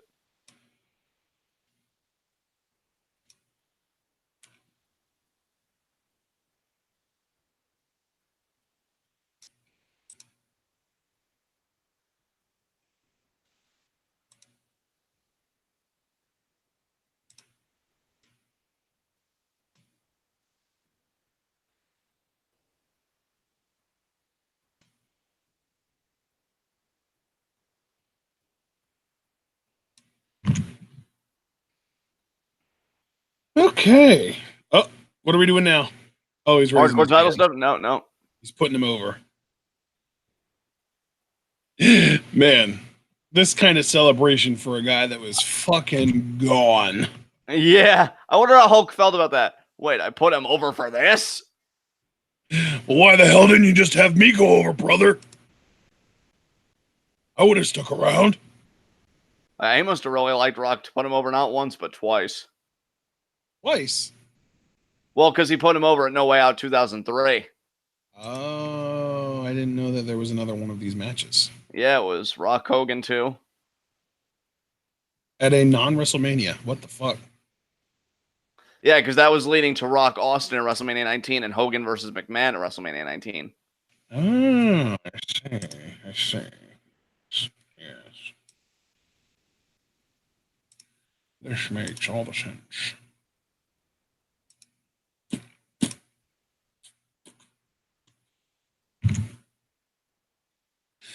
Women's championship coming up here. Yep.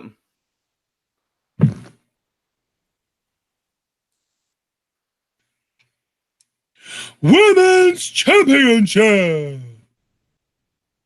Hoorazies.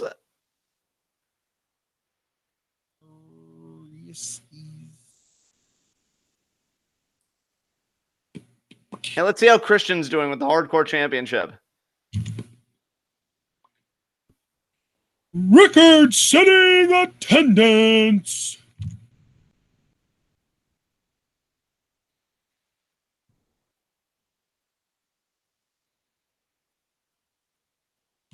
Here comes Jazz. She was the women's champion at the time, right? Imagine you go from Rock's iconic theme to this generic shit. I can't even hear it. I don't have my volume up high enough.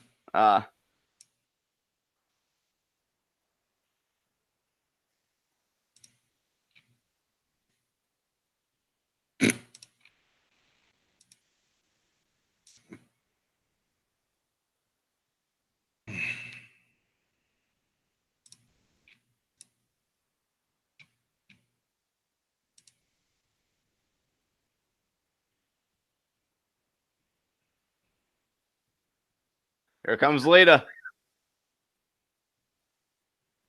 Now this is more of a great, like, iconic theme song. Yeah. Oh, this is purely like an instrumental version.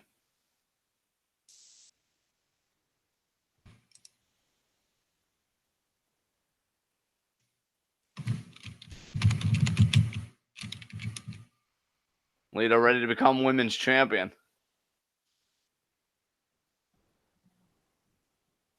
Oh, there are the lyrics.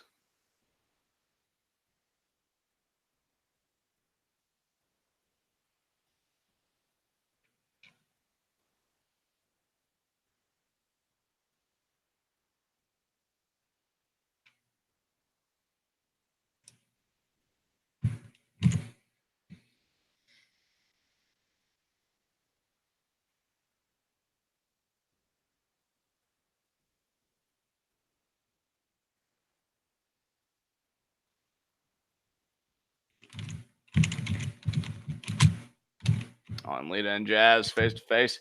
And now here comes Trish.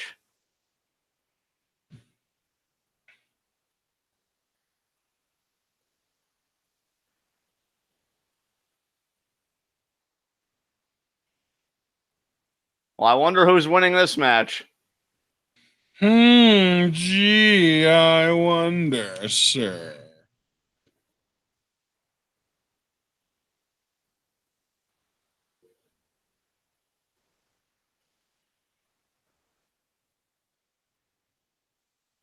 Oh, Jazz and Lita already brawling. Shit. Fucking Trish with a Toronto maple leaf on her ass. And Trish and Lita ganging up on Jazz.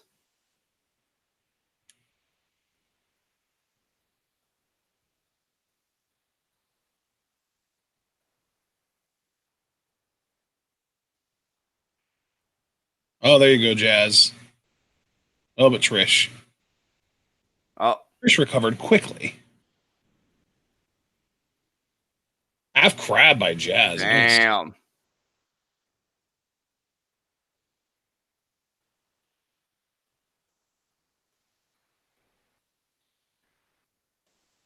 Implant Jazz... Implant. Well, kind of. Actually, that was more like a glam slam. Right? Nice leg drop by Jazz. Yeah, she got some air with that.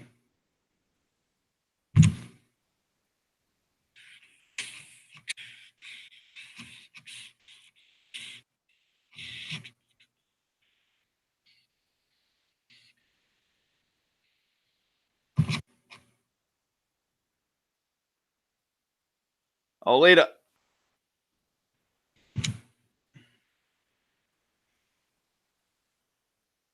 Irish whip. Lita now off the ropes. Rana. Damn, drove Jazz head first. Okay. Oh, wow. Side. Oh, nice blue thunder bomb there by Lita. Innovative pin. 2 count.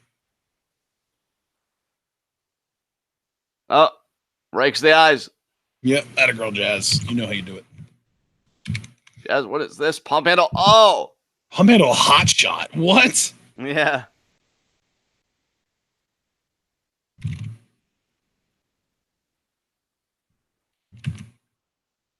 Strikes to the face by Jazz.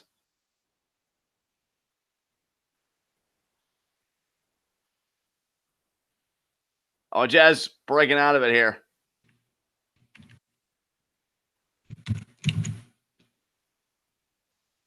Oh, Trish pin. 2. Nope. And Lita with the crossbody. Oh, but Trish reverses 2. Lita kicks out. Jazz with, wow, she just popped Trish right in the face. Lita with the jawbreaker. Lariat. Trish with the kick. What did you? Could be the Stratusfaction. Oh, no. It's just a bulldog. And Jazz broke it up. What did you call the roundhouse kick, though? I think I just said, like, roundhouse kick. Oh, did you? Okay, I thought it had a name.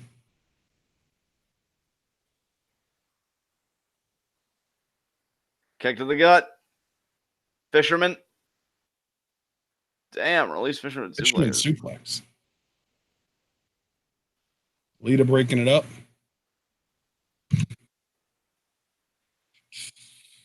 Oh, what a kick to the ribs. Man, Jazz was legit.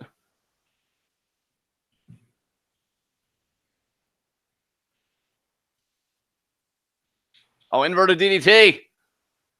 And Lita breaking it up. Wonder if we're going to see Lita's moonsault in this thing. I was even going to say, was that like a page out of Christian's book? Yeah. Oh. And then slap there to Trish by Lita. Slap. Slappity slap, slapping you. Man, these two just going at it now.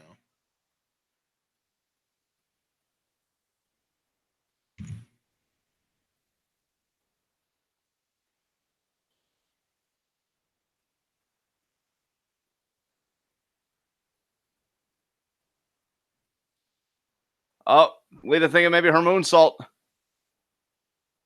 Scoop slam there. Lita may be about to become the women's champion here. She really thought about taking her shirt off there and then just decided against it. Yeah. Oh, the knees up. Lands right on Trish's knees. That's some Roll of doom. Roll of doom. Oh. Nope. What did you call it? Roll up of doom. Roll up of doom, right? Caught by Trish. Was it still a roll up of doom even back then? 3? I mean, I assume so. 5.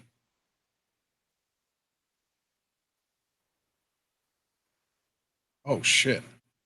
That looked kind of rough. Oh, Jazz recovering.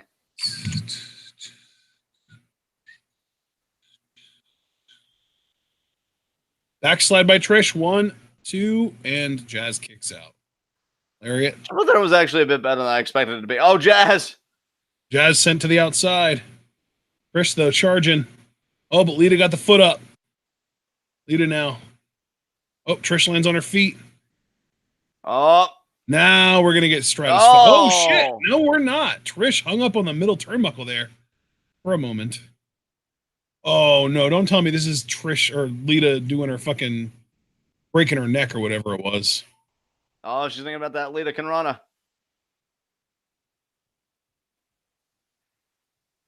Coming off the top rope for Oh, it. but Trish. Trish says nope. Punched her in the face. Grabbing her. Oh, forearm there. Oh, and Jazz disposing of Trish. Jazz going up top. Oh, Fisherman. Hooking her by the leg. Oh, Fisherman suplex off the top. Damn. Jazz retains. Jazz retains. Wow. That's actually awesome. Wow. Shit. That finish was legitimately fucking awesome. Yeah. Yeah. Avalanche Fisherman suplex. Holy fuck. Sick, yo. Sick. I thought they'd go for the cheap pop and have Trish win, but wow, okay. I ain't complaining.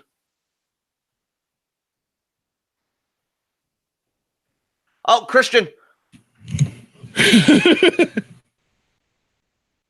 Yeah, I mean, the show isn't over yet, Christian. And also, it's 24/7, so even if the show was over, it wouldn't matter.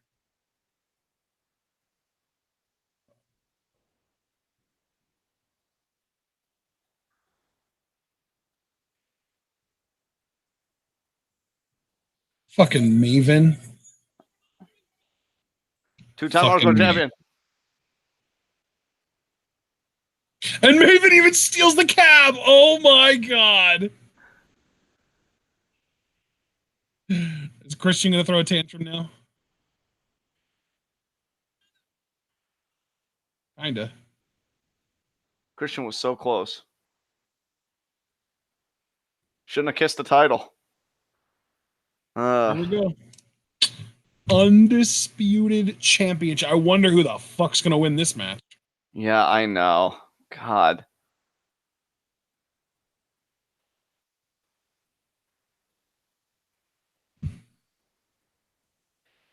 Poor Jericho.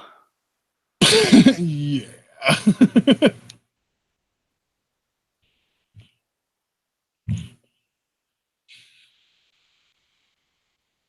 Well, we're not even doing a video package for this. What? Just getting right into it. And I'm guessing this is Drowning Pool now, huh? Yeah.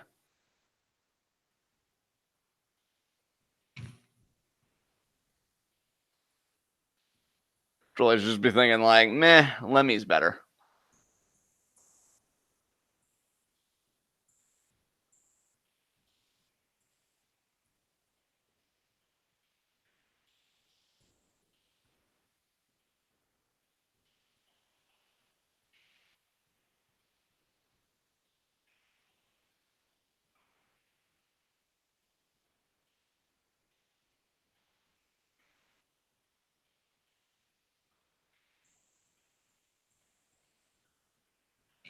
Isn't it supposed to be Here Comes the Game? I don't know, but here he is. Starting to get his convoluted ass entrances even back in 2002. Yep.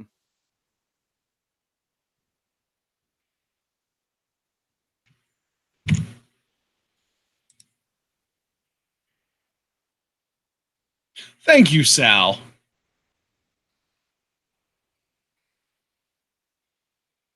Appreciate it, Sal. Love your face.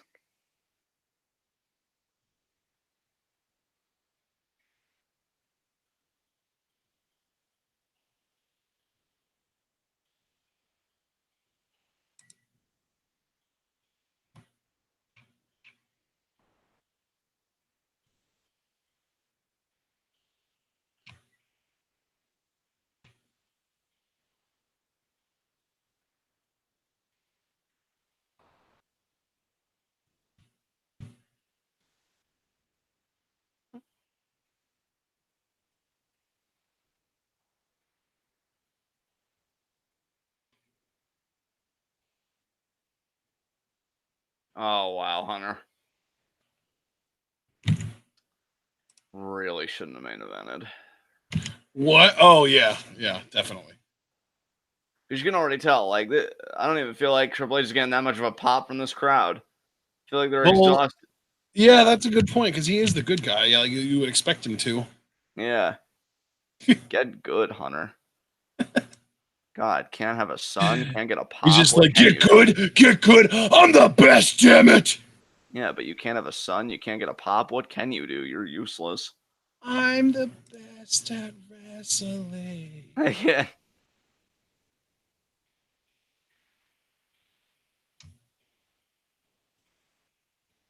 Okay, there's a little bit of a pop.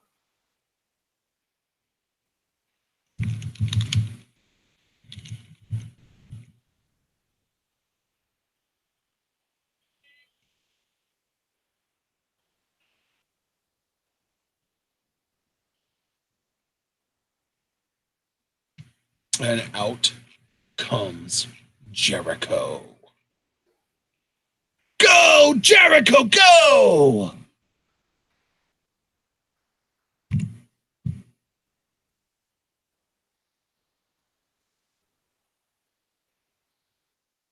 Both titles.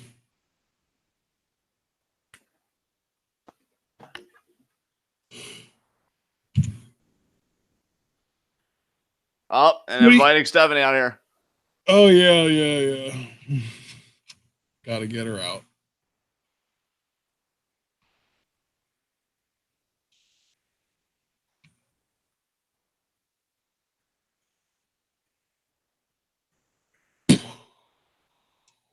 Oh, good luck, everybody else.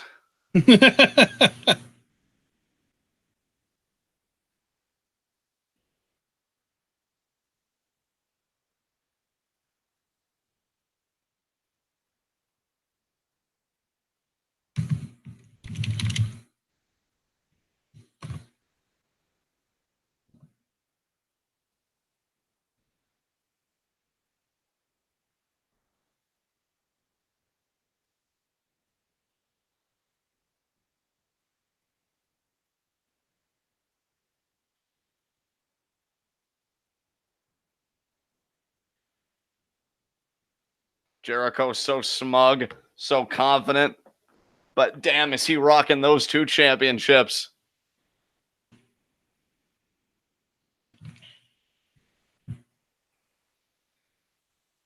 They're so shiny, John.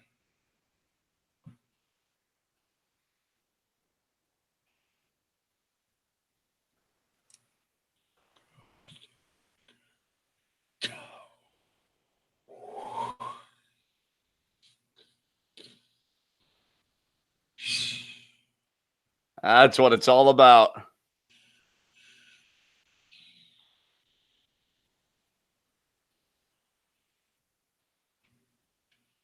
Jericho kissing the WWF title.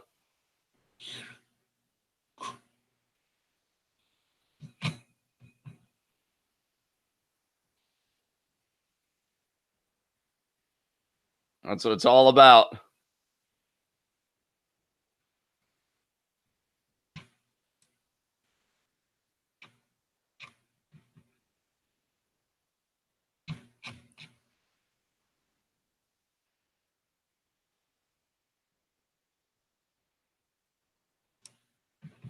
Oh, Jericho immediately going for a single leg.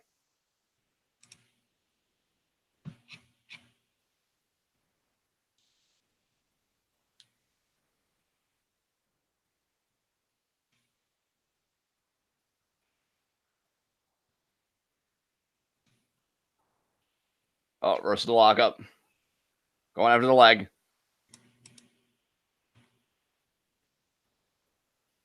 Triple H fights out of it.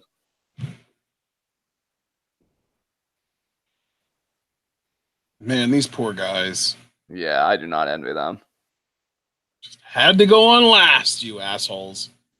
Actually, didn't Triple H actually fight against it? Like, he didn't want to go on last. He wanted Rock Hogan to go on last. Did he?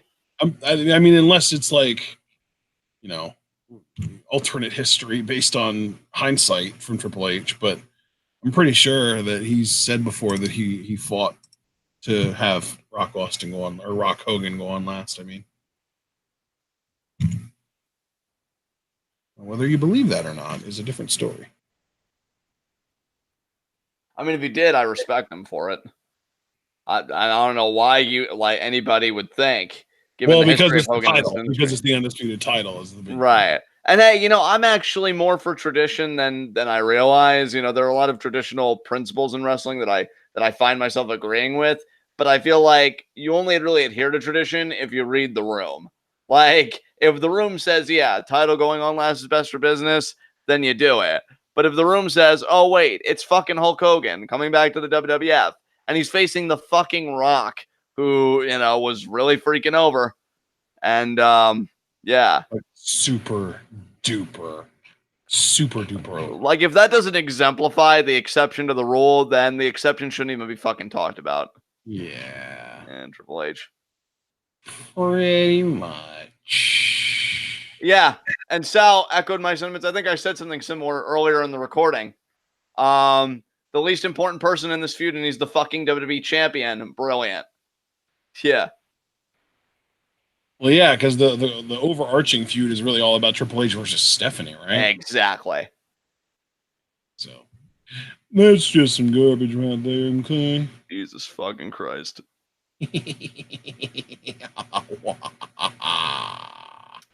All right, then. That happened. Show did. What you gonna do? Jericho going after the thigh. Oh, I wouldn't do anything either. I even annoyed myself there, by the way. Stephanie barking orders. Chaw block. Stephanie. Oh, God. I just don't even know anymore with her. God. Triple H main evented this year. Following year, he was in the world title match. Following year, he main evented again. Also, world title match. 21. He main evented again. World title match. 22. Main evented again. Only reason he didn't main event 23, which I heard John Cena Triple H 2 was supposed to take place there, was because he got injured. So it was Michaels. 24. Championship match. I mean, god damn. Like, he didn't main event every Mania, but he either main evented or was in a world title match for like so many years. Yeah, and every other Mania that he's been a part of that he didn't main event or be in the world title, he still had the longest match on the card. Yeah. Mania 25. Yeah, 25. Main evented and world title because it was Randy Orton that year. Yep. Jesus.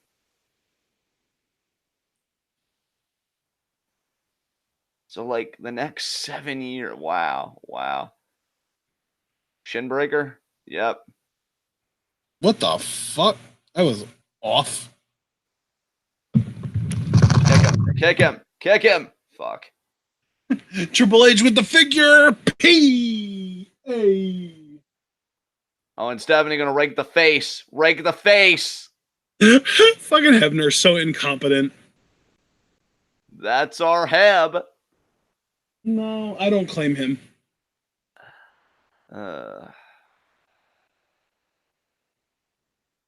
Oh, here's the real feud right here. Is he gonna drag Ryan? Oh!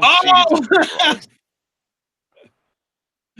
That was dumb. That was really dumb. Womp, womp, womp. Hey, Hunter, let's take it home, huh?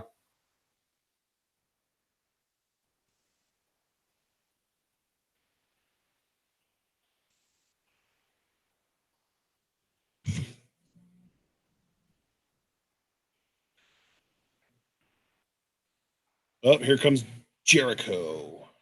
Oh, drop kick. Nice drop kick. Precision. I love, too, that Triple H is such a mark for himself. They had to prove himself to be better, not only than Jericho, but by the transitive property, Rock and Austin. Because that's who Jericho beat to become the champion. It was like, these guys couldn't beat Chris, but I did the main event of Mania. Therefore, I'm better than all of you. Yeah, of course. Triple H logic.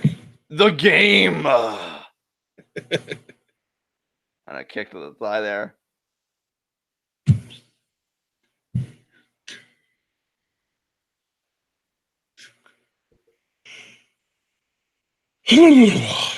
Personally, I think the biggest mistake this Mania made was not booking Abel or Sal's faces on the card.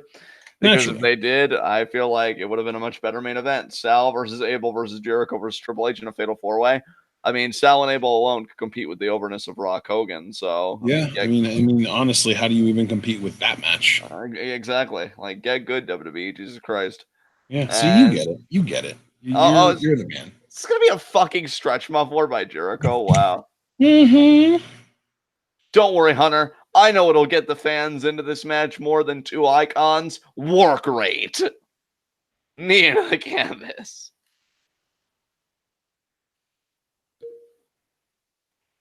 Steph's trying her hardest to get everyone into this match. Yeah, well, you know how you really could have tried? Backstage. I was even going to say, she's even got the girls out, giving people something to look at. Like, she's trying, man. She's putting everything into this. But, Dad, don't you think Hogan rocks your main event? Now, my precious daughter, Stephanie, you've got to understand that as a man, I know the wrestling business better than you do. And have you seen your husband? That's an alpha right there. That's what people want to see at the main event of WrestleMania, damn it.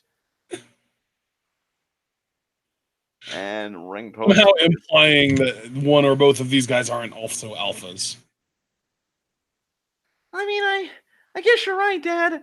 Oh, Stephanie, you know, while you're here, I had a storyline idea I wanted to run by you. Oh. Then we get into the whole fucking incest angle. The McMahon family. So, like, under 5 years after Vince McMahon dies, do we get that expose documentary on the whole McMahon family? Yes. Like, just all the shady shit. Yes. Okay. If you really want an over-under, I'll take the over. Oh, so you think it'll take a bit longer? 10 years? Within 10. Yeah, 5 to 10, I would say, yeah. Yeah. Because I'm sure there's going to be some legal shit that they've got to take care of over the first couple of years. And then you've got to actually, like, it might be at, like, the 4-year mark at worst, or at best, depending on how you look at it. Yeah, because I don't think they'd have to wait for, like, every McMahon family member, right, to croak. Because, like, Vince is the most prolific one. I feel like his death is the most meaningful. Yeah, but Linda would want to defend him in public, though. Yeah, but she's, like, got the personality of a wet carrot, so... I mean, she doesn't have to be entertaining to be, you know, legally correct. Not now she doesn't.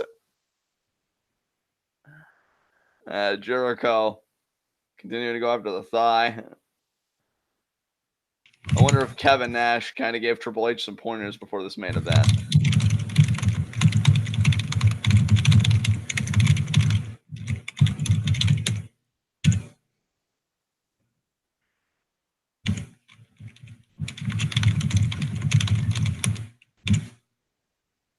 Neckbreaker. And Jericho. Oh, right hand by the game. And right back to the thighs, Jericho. Man, Chris is sure working a solid match. Oh. Kick out. The funny thing is as a match, it's not like terrible, but when you contextualize it as the main event of Mania that's following Rock Hogan, yeah, it's pretty bad. Mm-hmm. Like if this is like at a random pay-per-view, like a Judgment Day or something, I wouldn't even really mind it. But Facebuster.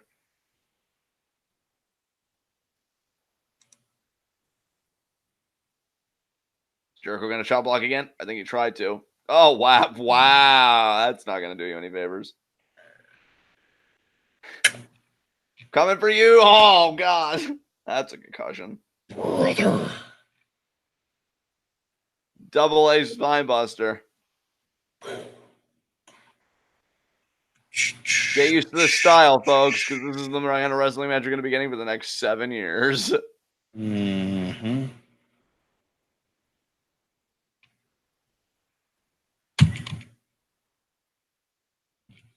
Right hand. Right hand.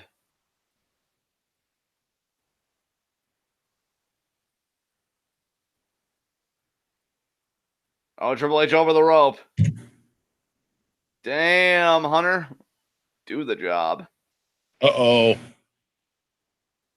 Ah, fuck. Ah, my quad. Imagine if they had to call an audible and Jericho retained at the main event of WrestleMania. That would be incredible. I told you I'd pin this ass.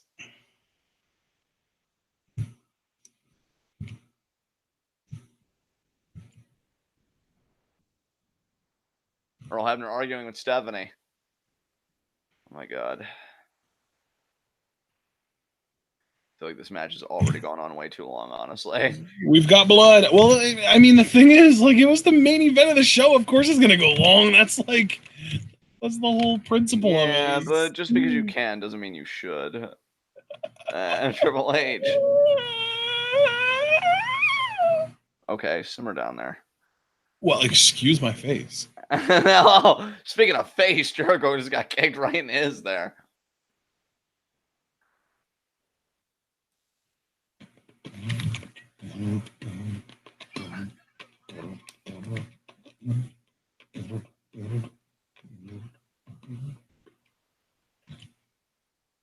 Oh, Triple H signaling to the crowd. Why don't you just do the fucking pedigree? Walls of Jericho counter. Oh no. Damn. This table gave its life for your pop.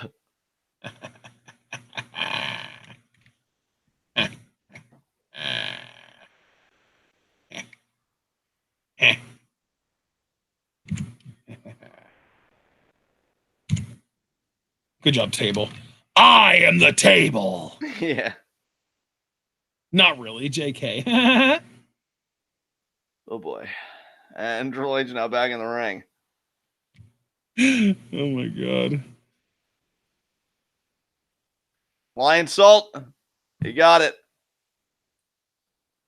3 count, baby. Let's do this. Oh, poop. And the match continues. That was adorable.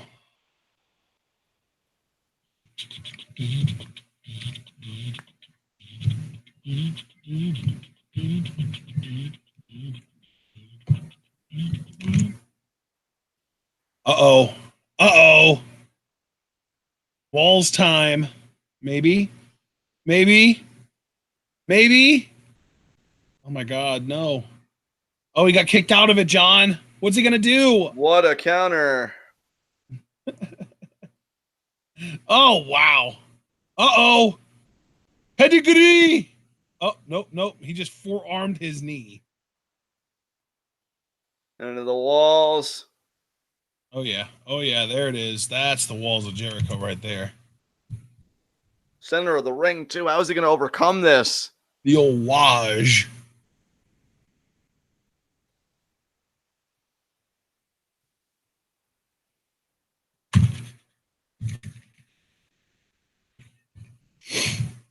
And Jericho.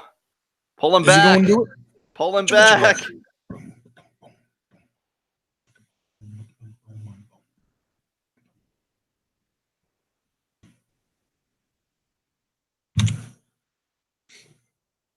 Steph's just like, yeah, tap out. Yeah.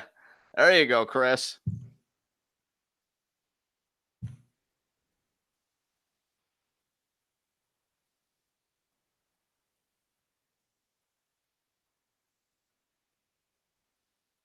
Oh, Jericho's bleeding from the mouth. Shit. Ask him.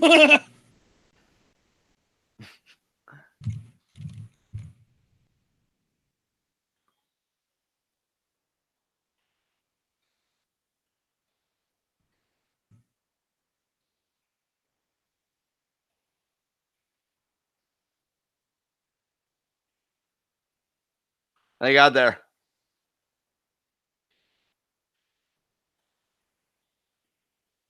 How did Jericho think he won? I mean, he said ask him a bunch of times. Maybe he thought Hebner asked him and he said, yeah, I give up.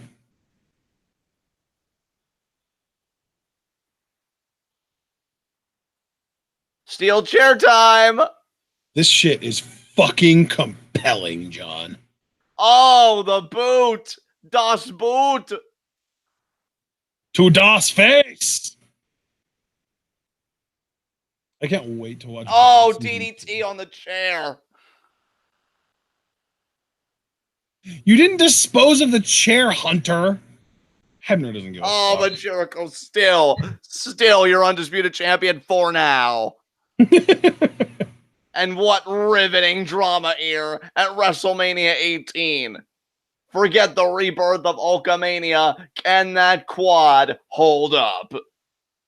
Oh, that's the compelling question right there, isn't it? Oh, and Stephanie, you wouldn't even know how to use it. Yeah, Hebner taking the chair away from her. He's gonna kick her out. He's gonna be like, "You're "You're out of here!" Oh. Uh-oh. Got her by the hair.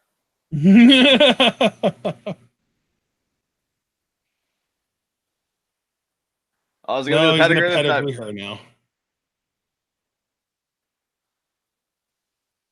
Is he gonna get it? He's limping and everything. There it is. Yep, there it is.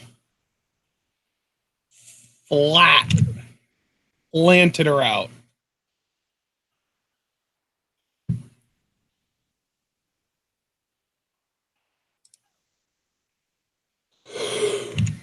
Excuse me.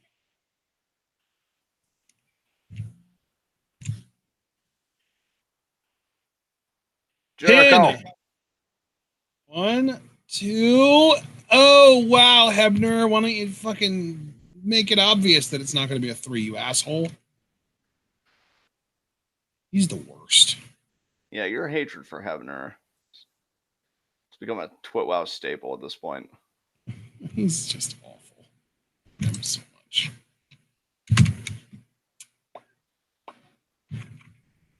And kick. Oh, I think Jericho, is he thinking of pedigree?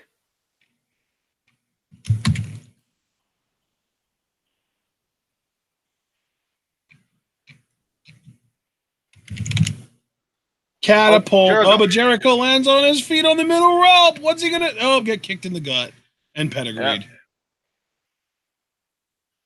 Crowd's actually pretty up for it though, so that's cool. That's it. 1, 2, trace.